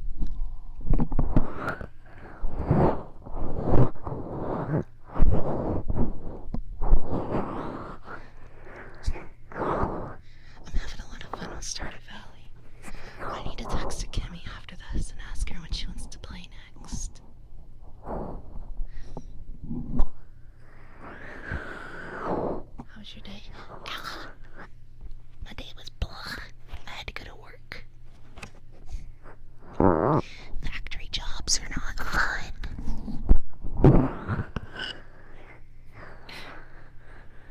The washer on my machine is the control panel where you get like the temperature readings and stuff is broken. So they've got a manual probe for the water temperature. One of those like laser thermometer things for the dryer temperature. And then I don't know what this is because the other 2 things I've seen, because the one for the washer, it looks like a meat thermometer. It's just a long metal rod and it's attached to like a small little like hand terminal, and you just stick the metal probe into the water and it tells you the temperature. I've seen those before. It's just like a fancy meat thermometer basically, but you stick it in water. The one for the dryer, it's just one of those, the no contact thermometers. You've probably seen them. It's where it just points and it gets a temperature reading through like infrared. This one's like really expensive and fancy though. It's got a laser sight on it. So it's fun. I pretend I'm like sniping the dryer. I'm sniping the heat element. But I've never seen, because there's a conveyor in there. And to get the reading for the conveyor, there's this like little hand terminal. And it's got like a wheel on the top. And they have me stick the wheel on the conveyor. And then it like, the conveyor goes and it turns the wheel, and then it gives me like an RPM thing reading, and I don't know, I've never seen it before, it's so weird. I hope they get the screen fixed soon. What kind of ASMR effects do you make? All kinds. I do all kinds of triggers. I do sniffer. That's the one I'm most known for. People love the sniffer.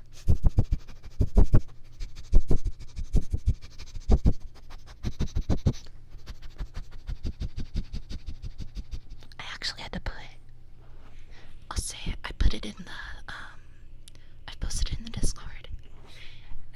posted it on the YouTube community tab, but I'll say it here as well. For anyone that doesn't know, I have a Patreon now. And you can go to the Patreon and all of my ASMR vids and all of the live stream ASMR VODs are available for free on the Patreon. You have to get in like a free membership, but like I don't even think you have to enter credit card information or anything. You don't have to pay for it. I don't even have like a paid membership option. It made me set one up during the setup process, but it's unpublished, so you shouldn't even see it as an option. If you do see it as an option, let me know, because I don't plan on uploading like any unique content to the Patreon. I don't want people like paying money to that when there's no unique content going there, because then I would feel bad. But because a couple of the ASMR videos have ads on them because they're going over like 5,000 views, which, thank you, by the way, that's super awesome. But because of those videos getting ads, they're all on the Patreon now, so you can watch them there ad-free as many times as you want. And I thought you could download them because I looked at some other people's stuff, and it says you can download like audios, but when you put up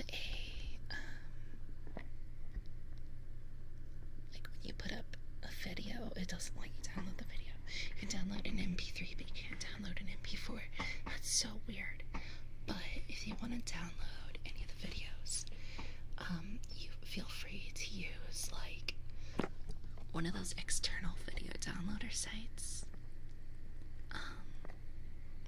like Y2Mate or Patreon video downloader.com or whatever. Feel free to use those if you want to download it, because I know data isn't free. So if there's one of those videos that you want to watch multiple times, save your data, just download it once, keep it, and then you can just listen to it there on your computer, on your phone, whatever. Then it's just the data for the one download rather than data for every continuous watch. You have my permission to download them. You don't even have to download them from the Patreon. If you use like a YouTube video downloader, you can download them from YouTube. Feel free to do that. I want to give ASMR a completely relaxing experience, which means no ads. No ads. Sadly, sometimes they're unavoidable.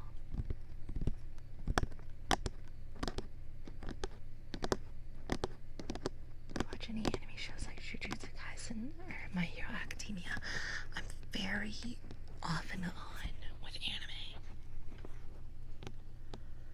I've watched, I think I'm up to date on My Hero Academia, the anime, not the manga. I had the ending of the manga spoiled on me, thanks Twitter. But I think I'm up to date on the anime.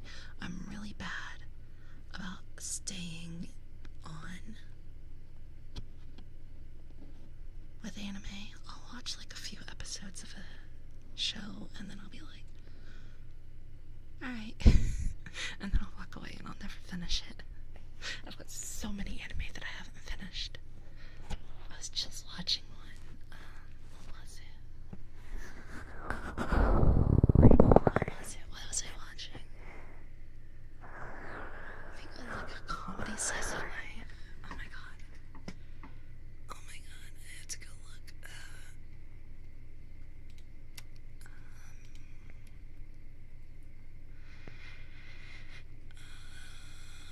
It was about a detective.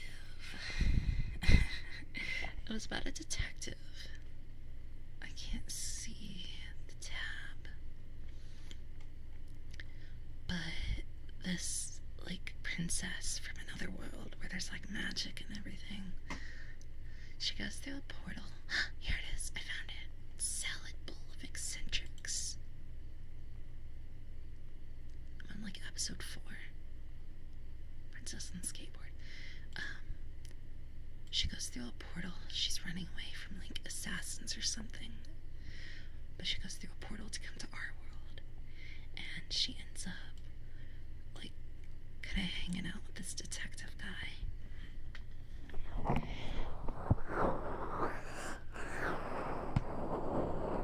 And it's kind of just like comedy, like slice of life comedy stuff. I love those kinds of anime. But yeah, Salad Bowl of Eccentrics. I've only watched like 4 episodes and then I completely forgot about it. I really struggle with, I read a lot of manga, but I struggle with those. I've got so many dropped manga because so many manga do this thing, because I like romance. I love romance manga, but so many romance manga try to rush it. They try to like rush the characters together to get to the exciting parts where it's all like tense. They try to get to the will they or won't they moments. They try to get to the like, oh my god, are they gonna kiss? Is it finally gonna happen moments? But it's like those moments should not be happening in chapter fucking 2. Manga authors, get your shit together. Those moments are only exciting when they happen after we've seen the characters develop chemistry. I hate it. I was just reading one the other day and it looked good. It had such amazing art. It had such a cool concept. But the main 2 characters, the hero and the heroine, they started off on like they hate each other kind of dynamic. Like they couldn't stand to be around each other. And then like a bunch of like military people came after the girl. And the guy randomly had a hero moment and he jumped in front of her and he was like, I won't let you have her. You'll have to get through me. And it's like, why? This is so out of character. He literally just hated her. 2 pages ago. He would not do this. If I hated somebody and a bunch of military men came in, crashing in, and they were like, hand over this person you hate or we'll kill you, I'd be like, I don't have them. I don't want them. Take them. I know that sounds terrible, but if I'm being entirely honest with myself, I would do that. I would not put my life on the line for somebody that I hate. But it was like, all within chapter 1,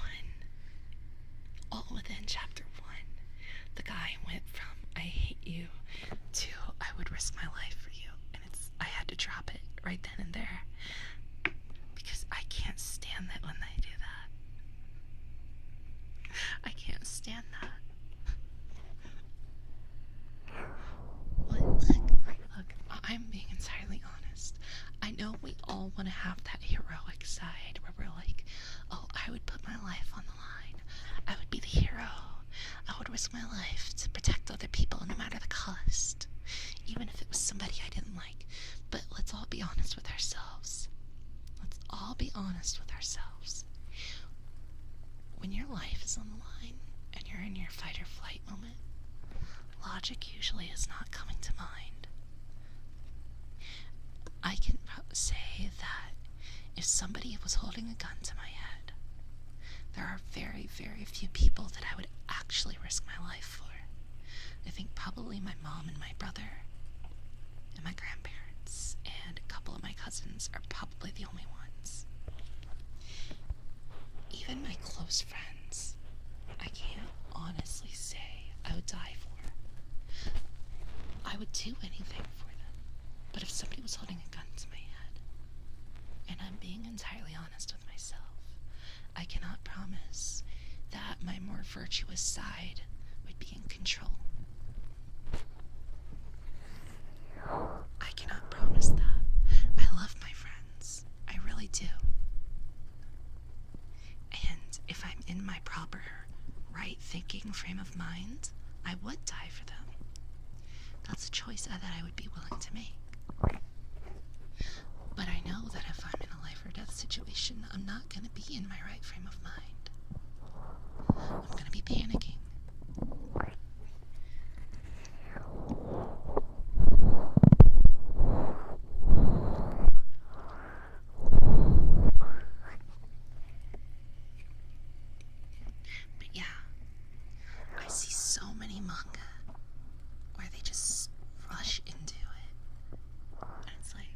sucks because it's always the ones with the best art. And I think I can tell,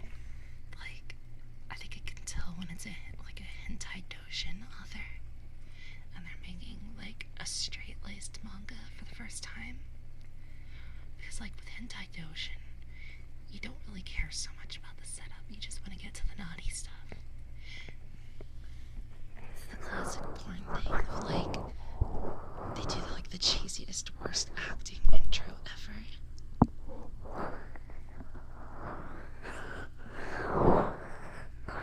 Just because you want to get to the good bits. You just need like the most basic world building to kind of get a concept of, okay, this is the situation.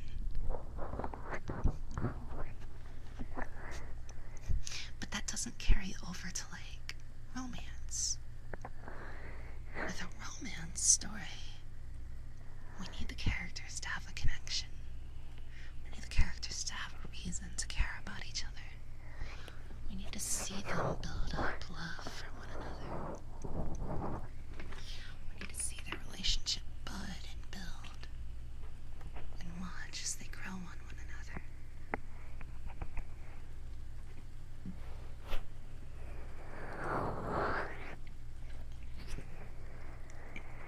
Have you had a random person walk up and tell you they know you or don't know them?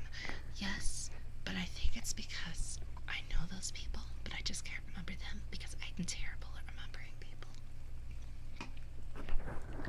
I cannot remember faces or names at all.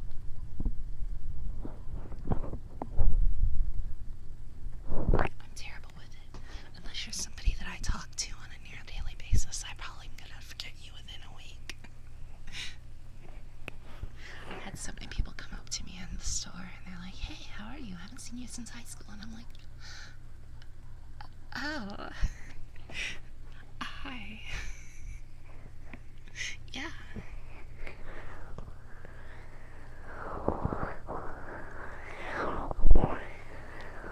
I'm sure you know me. And the worst part is I went to a small high school. I was in a graduating class of 4, myself included.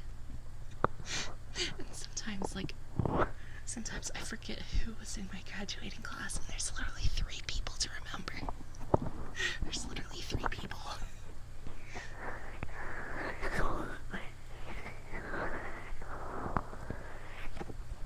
Is that right, Dad? Maybe when we first meet, I'm gonna forget your name. Yeah. I have to have a particular reason to remember you. Unless you really stand out as a very unique person, or if I see you on a daily basis. Those are the only 2 reasons that I want to remember you. Other than that, my brain does not have room for people. My brain is full of anime. And whatever my current hyperfixation video game is. Like right now, my video game hyperfixation is Elden Ring.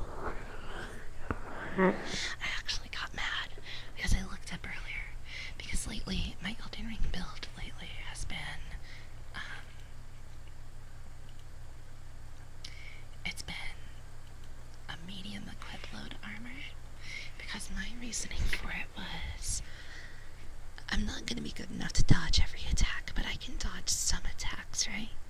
So some attacks I can dodge, no damage, but the attacks I can't dodge, I'll have heavy-ish armor to reduce the damage I take.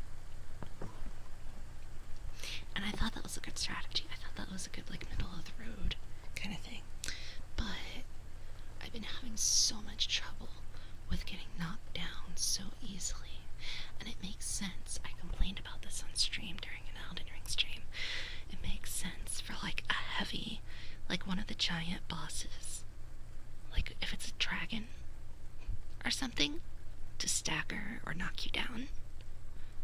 Or if an enemy has, like, a heavy club or a hammer, they can knock you down or stagger you. But when your character that is strong enough to slay demigods left and right, and slay dragons with ease, is being staggered by a little arrow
plays demigods. I get with the great bow arrows, like the giant arrows, because some of those arrows are pretty fucking big. But I'm talking about like when a normal ass arrow staggers your demigod slayer. That is not right.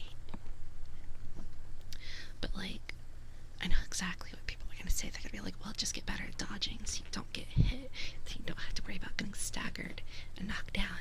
But here's my thing. If I'm going the route of I'm just dodging every attack and I don't get hit at all, right? Then I should just wear light or no armor at all. Light armor or no armor. Light armor or no armor. Because then I'm faster at dodging, like dodge rolling. And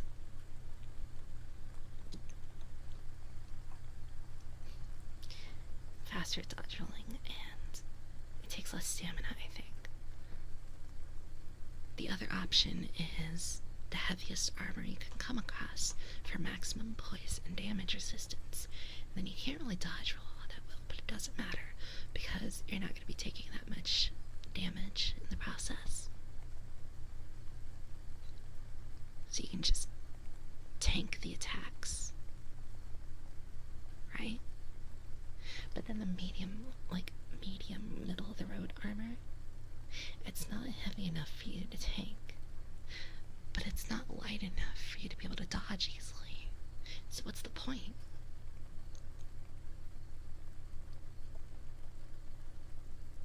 Arrows are for Achilles' heel for souls. Yeah, it's just ridiculous.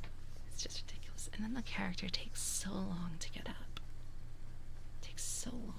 I feel like there's so many times I've died in Elden Ring where I just got hit once and my character got knocked down and then I couldn't get up in time to dodge the next attack or heal. And then I get hit again and I die and I'm completely fucked and there's nothing I can do. Because what am I supposed to do? I get hit once and then that's it. And then I got people coming in to chat like, oh, this is so sad. Oh, this is so sad. This is shit gameplay. Oh, she's cooked. She's cooked, everybody. She needs to get better at this game. Like, motherfuckers, do you see what's happening here? I got hit once and then it was game over. I don't think that's a get good moment. I'm not saying I'm the best at Elden Ring. I'm not saying that I'm good and every time I die it's just unfair. I'm not saying that. I'm saying that there have been plenty of unfair moments.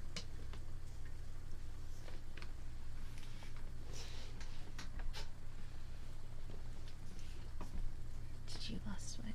No, I never watched Stranger Things. But you know, I think I'm doing good. I think I'm doing good. Because I'm at like a little over 200 deaths. And I'm almost to the Erd Tree.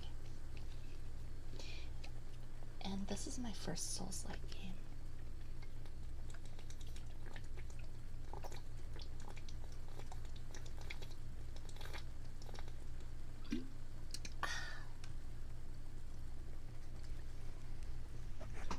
But this is my first Souls-like.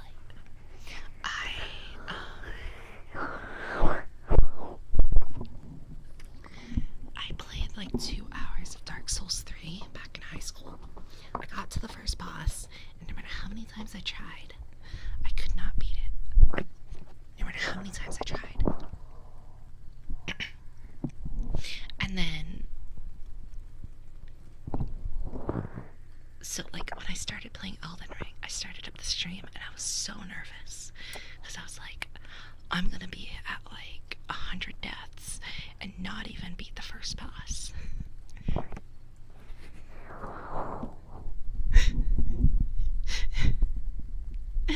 I'm gonna be at like 100 deaths and not even be past the first boss, and everybody's gonna come into the stream and they're gonna be like, oh my god, you're so shit at this, what the fuck?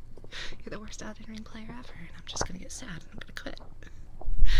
I was so sure. I was so sure that's how it was gonna go. Because I was like, I'm not good at Souls likes. And so I started the stream and I was so nervous. But I've actually done pretty good. I'm actually proud of myself. I've actually beaten some bosses. And I've gotten to rage moments, but I've not gotten to rage quit. Do I watch Hazbin Hotel? I do watch Hazbin Hotel. I've watched all of it that's available. I've watched all of it. I love Hazbin Hotel. And I've seen so many people online hating on Hazbin Hotel. And I don't understand the hate. I don't understand why anybody hates it. You don't have to like it. You don't have to like it. But I see people being like, oh, they cuss too much. Like, dude, how can you look at a game? How can you look at a show that's centered around demons in hell and be like, oh, they cuss too much? Like, one of the main characters is a fucking femboy prostitute addicted to cocaine. And you're complaining about them saying the F word.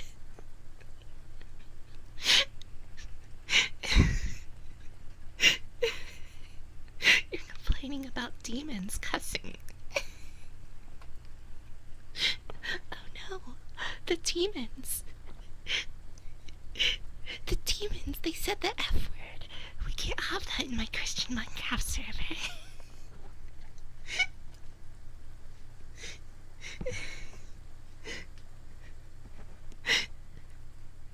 Oh no. Oh no. Oh no. Oh no. Oh no. Oh no. How dare they cuss? How dare they?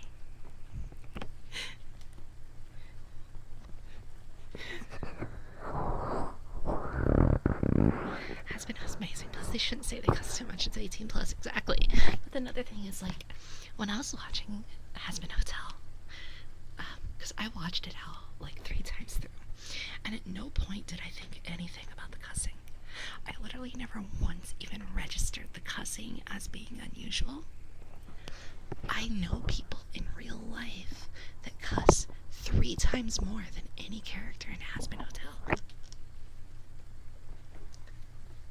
I used to make fun of my uncle because I would say my uncle is the only person that can fit fuck 5 times into a 3-word sentence. Because if you're around, he doesn't do it as bad anymore. Because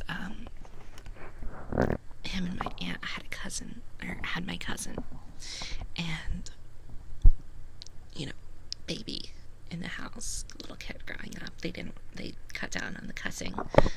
But before my little cousin was born, my uncle, like, every other word was fuck. It was fuck this, fuck that, fuck these, fuck those, fuck it all. Fuck, fuck, fuck, fuck, fuck, fuckity, fuck. Fuck, fuck, fuck, fuck, fuckity, fuck.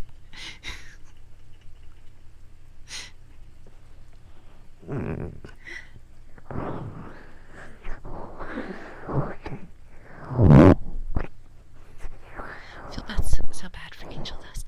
See, I thought Hazbin Hotel was great. I thought Hazbin Hotel was amazing, and all the complaints that I've seen about it have been so fucking unfounded. People said all the characters look exactly the same. Excuse me?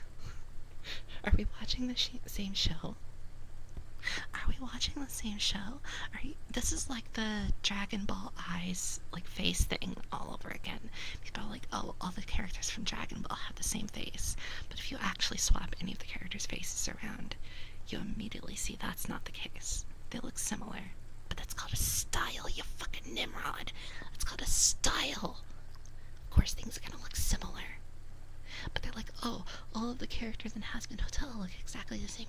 Dude, there's a giant fucking snake dude. What was his name? Fuck. What's his name? No, don't spoil. No spoilers. Dude. Sir Benches, yes, but no spoilers. No spoilers. Don't spoil. Bad.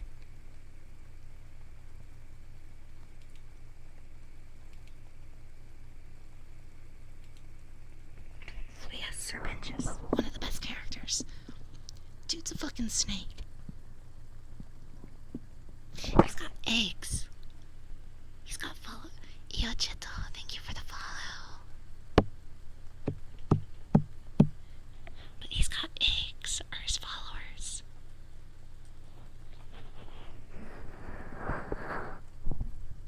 You're telling me Lucifer looks anything like Alistair? Look at the two characters side by side and tell me they look the same. People are pointing out the designs and they're like, oh, the smile is similar. How many different fucking ways do you want them to draw a smile? How many different fucking ways do you want them to draw a smile? What are you asking here? What are you asking? I had people point out, oh, I hated Has-Been Hotel. Angel Dust's like segment made me so uncomfortable. Yeah, that was the point. That was the point. The episode opens with a sexual assault content warning. It warns you. It gives you a trigger warning. It lets you know ahead of time. The whole point was that you were supposed to be uncomfortable during that part. You were supposed to be uncomfortable. You were supposed to feel bad for him. That's the whole fucking idea. If it made you uncomfortable, that's called good writing. If somebody writes a sexual assault theme into their story and it doesn't make you uncomfortable, either the writing wasn't good enough or you just suck and probably need to be on a watch list. You're supposed to be uncomfortable about these things.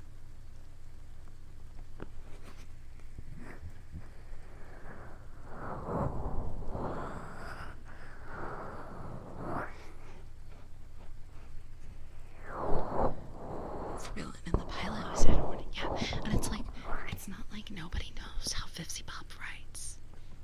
It's not like nobody knows how the writing goes. Hell of a Boss did lots of kinds of, like, lots of shit, alright? Like, we've got precedent for these kinds of things. I didn't watch all of Hell of a Boss. I don't know if they had any, like, sexual assault themes in there. But, like, there was all kinds of stuff. Like, we should know by now they don't hold back. But, like, the whole point of Angel Dust's story was that he was hypersexual, which is a known, like, medically proven, known reaction to sexual abuse. Like, that's his whole thing. As a trauma response, he's hypersexual. That's why he's always hitting on everybody. That's why everything's about porn with him. Because it's a trauma response. He's a well-written character. And people complain about that.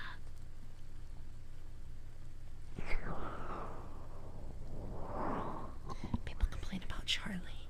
They're like, oh, Charlie isn't actually nice. She's actually really selfish.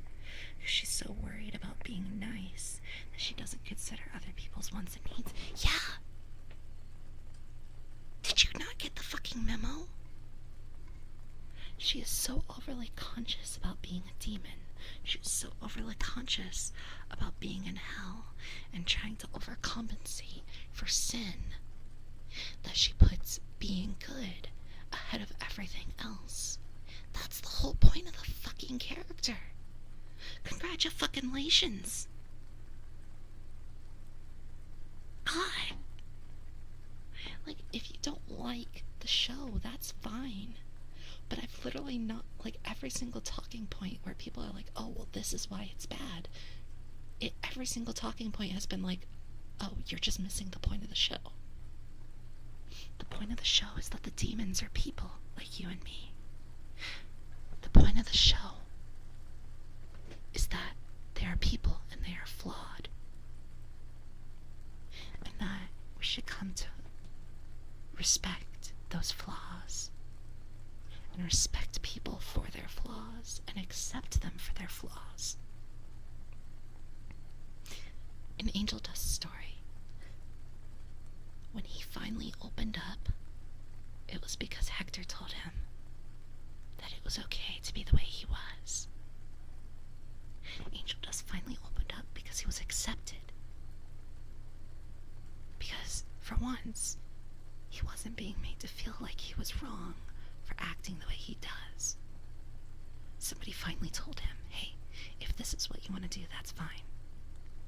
I appreciate you for who you are. And he was like, oh, hell yeah, that's all I've ever wanted to fucking hear. Now we're friends. Steve 453, hi. Hi. Thank you for the follow. Yeah. Personally, I don't think Hazbin Hotel is the best show in all of history. I don't think that it's like a cinematic masterpiece and is an artistic piece for the time, like for history. I don't think that it's like the best thing ever, but it's a well-written show. It's got amazing fucking music. It's got good characters.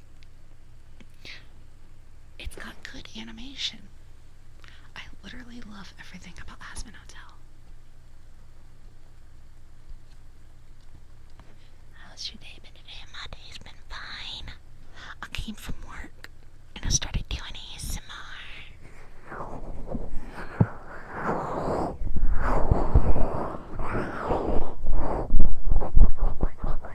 I'm just going to Steve. Hi, Steve. Okay. Yeah. It just bothers me. And somebody, like I said, if you don't like it, that's fine. You can just not like it. I've got plenty of things I don't like. And I can just recognize, yeah, it's just not my thing. If you like it, that's okay. It's just not my thing. Like Star Wars. I don't like Star Wars. I don't think there's anything wrong with Star Wars. It's just not my thing.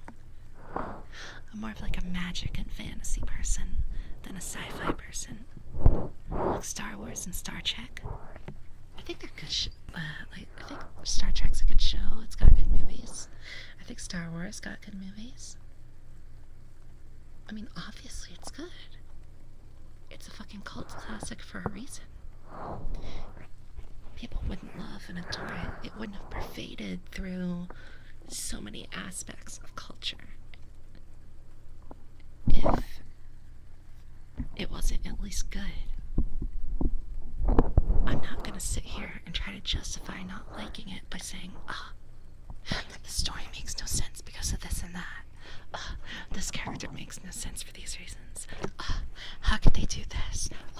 This aspect sucks. It's just not my thing. It's as simple as that. Like your Avatar, but was the background story about your eye and ear? I gouged out my eye and I cut off my ear because my character is an elemental and I don't have the ability to create. But my character wanted companionship. So my character took their eye and used their eye to make their daughter Metri. Cut off the ear and used the ear to make their son Flicker. And currently the right eye has a magical prosthetic. And that's the silver gray. I don't know, I'm colorblind, I'm sorry. It's like the silver grayish sclera, or not sclera, iris that you see in there is the magical prosthetic. And then the black sclera is actually not sclera. That's not an eyeball. That's just darkness. That's a shadow. My character is darkness. And so I can control shadows because they are an extension of my body and being. So I've used shadow to fill up the eye socket so I can control the magical prosthetic. I'm basically controlling it with dark soup. With darkness soup. It's a soup.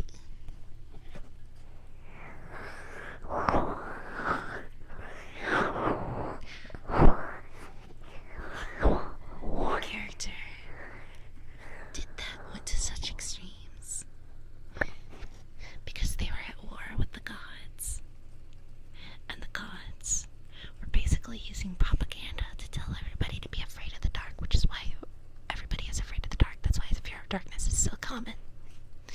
And so, my character was lonely and needed friends.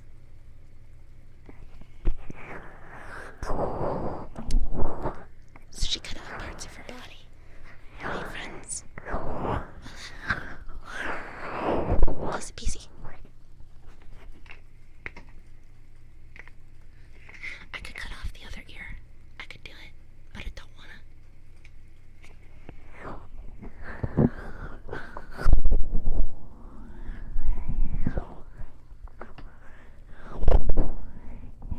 Now, if we're getting meta, because that's the lore, but I established that after making the design.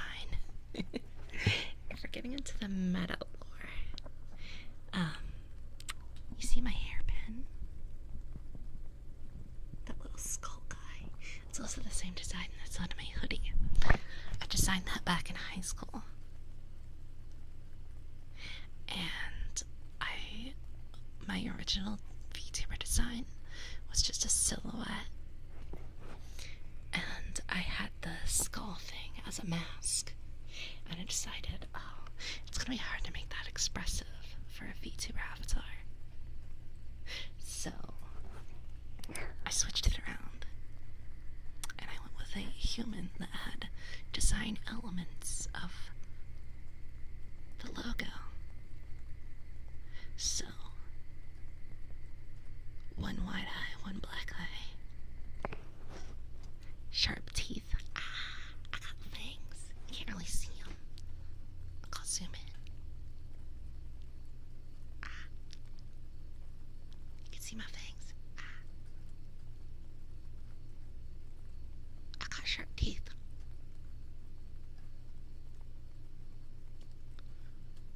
See? It looks like my logo. Aren't we twins? Aren't we twins? I look just like the logo. It looks just like me. I look just like it. Oh god, now I have to fix this. Oh god. Oh god. Oh god. I really like, down. I really like asymmetrical designs. I'm asymmetrical about everything. So yeah. Technically, if we're getting into it, my character was inspired by Five Finger Death Punch. Because I can actually find when you see it, you'll understand what I mean. In high school, I had completed a bunch of classes early, and I had some electives.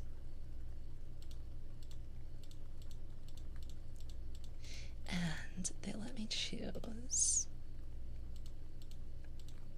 some like special classes. And one of them was an art class I chose. Let me find it.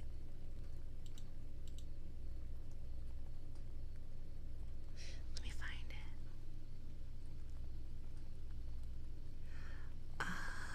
Album covers. Which one was it that I used? I think it was this one. A Decade of Destruction. I think it was this. Like, no, hold on. I'll just save it. Oh, yeah, because I saw it reversed. Okay, I got it.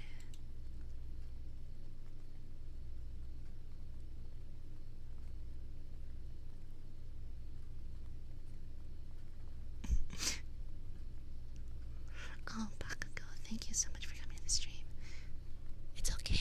You'll come leave. I'm probably gonna be ending stream here in about like 15 minutes anyway.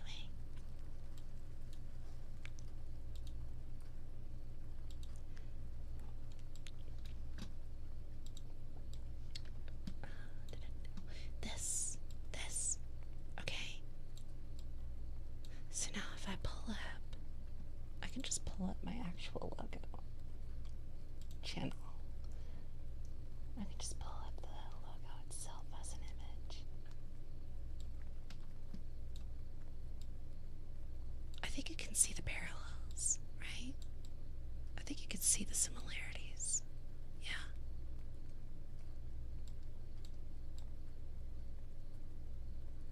Been a while since I heard someone mention Five Finger Death Punch. I love Five Finger Death Punch. But you can see the similarities. The eyes, like the like one larger eye and the smaller eye, the fangs and stuff. Yeah, I had it based off of that.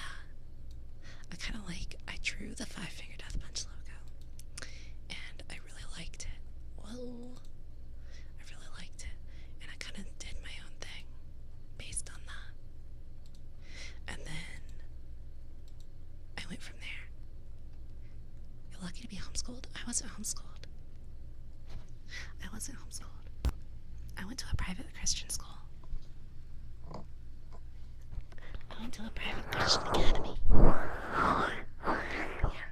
I based my logo off of that, and then I based my avatar off the logo. So my avatar design is Five Finger Death Punch inspired, if we're getting technical.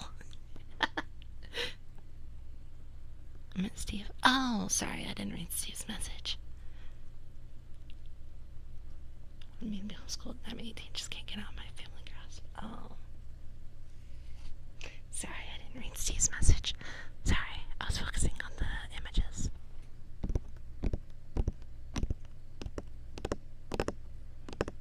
Ever since my mom and dad want me to go.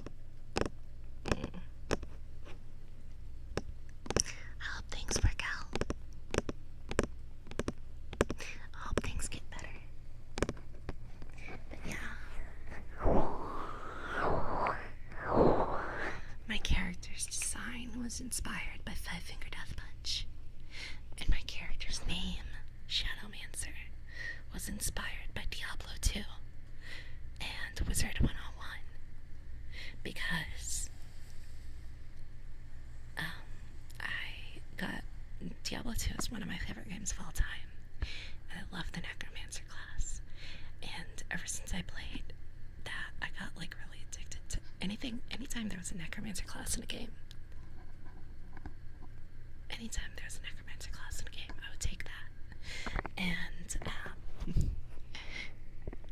so I would play Necromancer on all the games.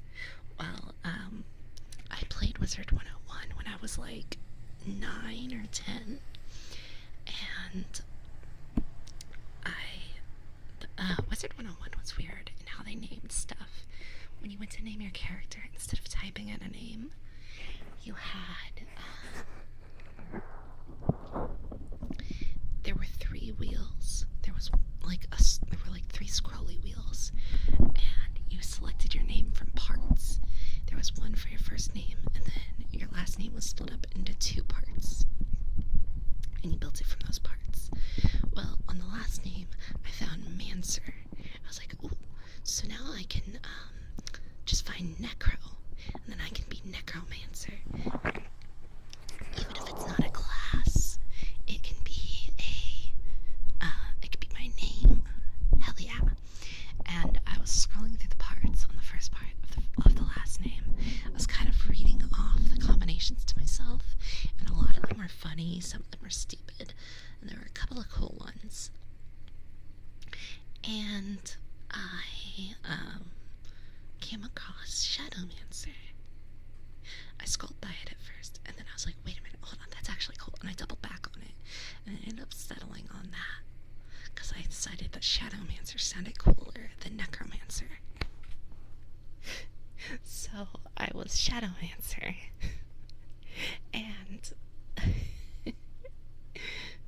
so that's where my name comes from. And then Kuriyami is just shadow or darkness it's not shadow. Shadow's a different thing. Kuriyami is just darkness in Japanese. So my name is inspired by a combination of Diablo 2 and Wizard 101, and my design is inspired by Five Finger Death Punch epic lore. If you don't ask me what colors can you see, so the way color deficiency works, humans have these things in their nerves called cones, and that's how you see color. There are 3 different types of cones. There are cones for red light, green light, and blue light. RGB, which is why RGB is a color format that you'll find quite often, because every color that you can see is made up of a combination of red, green, and blue. There are other colors that exist out there, but you cannot see them. For example, the mantis shrimp has 16 color cones. So think of it like this. Let's say you have, let's say out of each color, you can scale it up to 100, because that's how it works on my art program. So let's say you can go from 0 to 100 in red, 0 to 100 in green, 0 to 100 in blue, and you can combine those values to create a color. So you would say you could see specific colors in 100 to the power of 3, which I don't know how to calculate that. Hold on. Be 100. Oh shit. Just do 100 times 100 times 100. So if that's, you could see 1 million colors. I could have calculated that in my head, but I'm really tired. It's been a long day. So now, let's say the mantis shrimp. That was 3, so we go times 100. That's 4 times 100. 5, 6, 7. Whoops. 8, 9, 10, 11, 12, 13, 14, 15, 16. So, scientific notation, if you don't know how scientific notations work,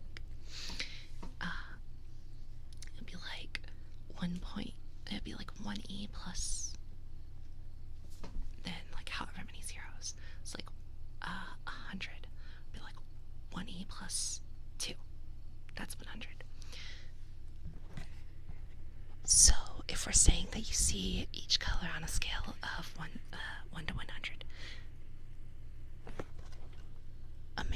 you can see 1 million colors, which would be 1e plus 9. A mantis shrimp could see 1e plus 32.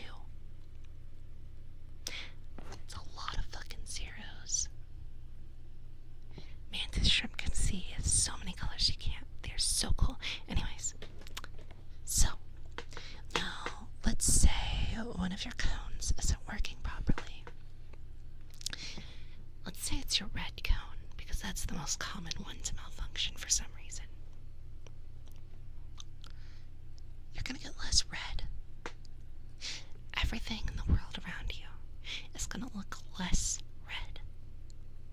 And when you take a little bit of red out of something, it now looks like a completely different color than what it actually is, because you cannot perceive the color it really is.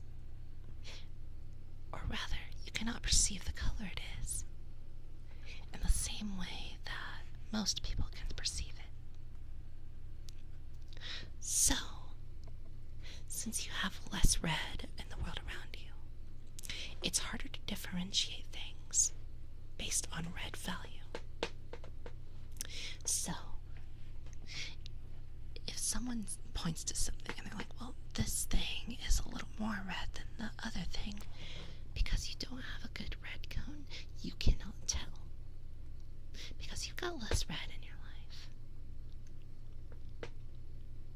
And that's how that works. So you can see colors. It's just that there's less available to you.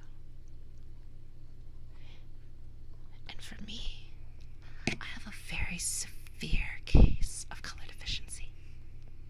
So, like, a lot of people are color deficient. It's like really, really common in men, kind of common in women, like common-ish, not very. But it's actually, most of the people that have it have a very mild form of it. In fact, most people that have color deficiency don't even realize they have it because it doesn't really impact their life at all. Where are all these fucking bots coming from? Saribot, are you doing your thing? Yes, you are, thank you. Where are all these fucking bots coming from? Jesus Christ, man. There's another one. Oh my god, there's another one. That's 4 in a row. What the hell?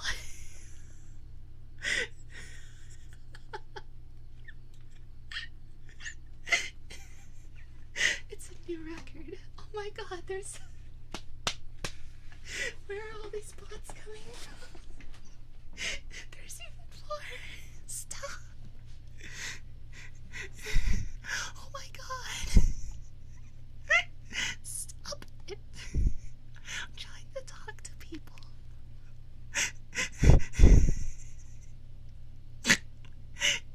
Oh my god.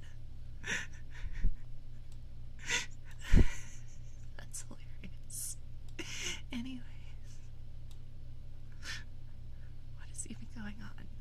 Twitch is getting raided by bots that are trying to sell those bot viewership websites. And they're all like cheap viewers on, and then they give a link. But the link is truncated. So it just appears as 3 asterisks. But I've got Saribot. If anybody in the chat listening is a streamer or aspiring streamer on Twitch, please get Saribot, SERY_BOT. I'm sorry. In the Twitch chat, I don't know if you can see where the messages are getting deleted. I don't know if you can see those. I think it's deleting it so fast you can't even see them. Oh, you can see the chat on the behind me on the left. So you can see it, SERY_bot. Go to Saribot and allow it to mod your channel.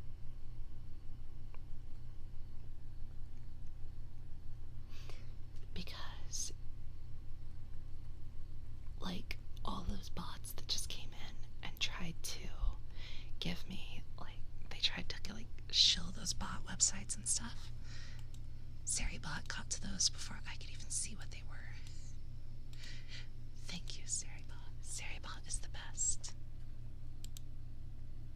Jax, I'll get it after the stream. Yeah, I don't know what the fuck that was. Holy shit. Saribot's doing some fucking work, man. But, oh god, what was I even talking about? Oh, color. Yeah.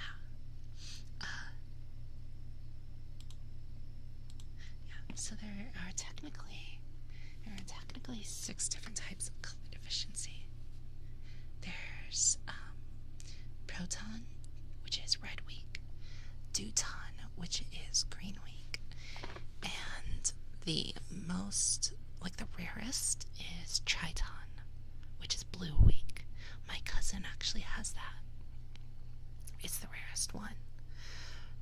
And then there are 2 varieties of each of those. There's anomaly, and then there's anopia.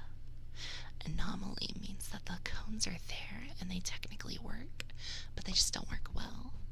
Anopia means that the cones are either completely malfunctioning, they don't work at all, but are present, or they just aren't there at all, because sometimes you can just be born without the color cones. That happens. So like protanomaly, you've got red cones, but they don't work very well. Protanopia, you've got red cones, but they don't work at all, or you just don't have them. My friend has the blue one, that's triton. Yeah, a lot of people just shorten it down to like proton, teuton. Penton is the most common, Triton is the least common. A lot of, when a lot of people hear colorblind, they think of like you see the world in black and white. That is a thing, but it's incredibly rare. That's called a chromatopsia. A chromatopsia. A chromatopsia.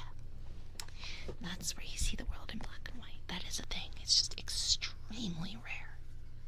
And technically, there is something where you can actually have a fourth cone.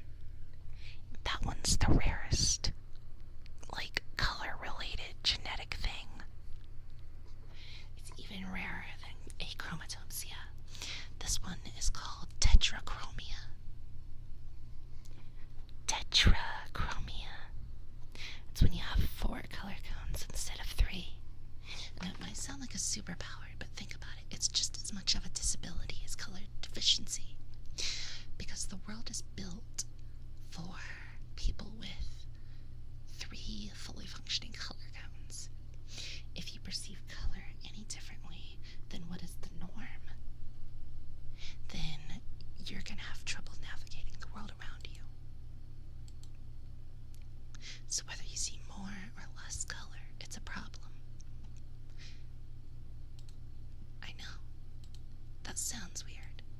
You would think seeing more color is a good thing. You would think that, but it's not. It's not. It's not. But everybody, I am going to end stream very soon. I'm gonna end stream very soon because it's 2 in the morning and I got work tomorrow.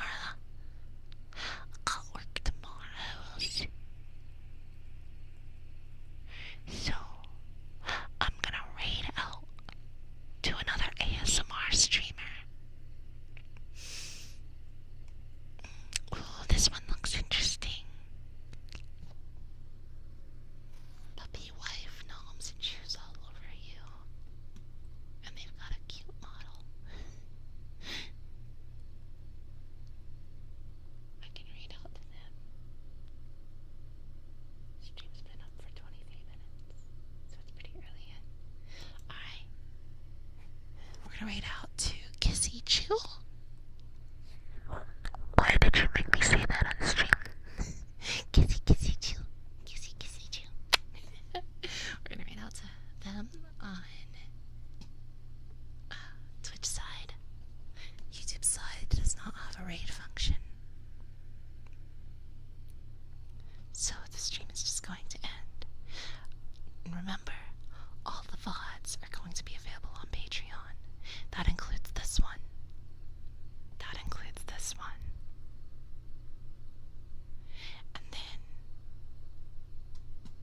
so I have to download it and upload it as an MP4 file, so it's not going to be available immediately, but it's going to be available at least by tomorrow morning. We'll see.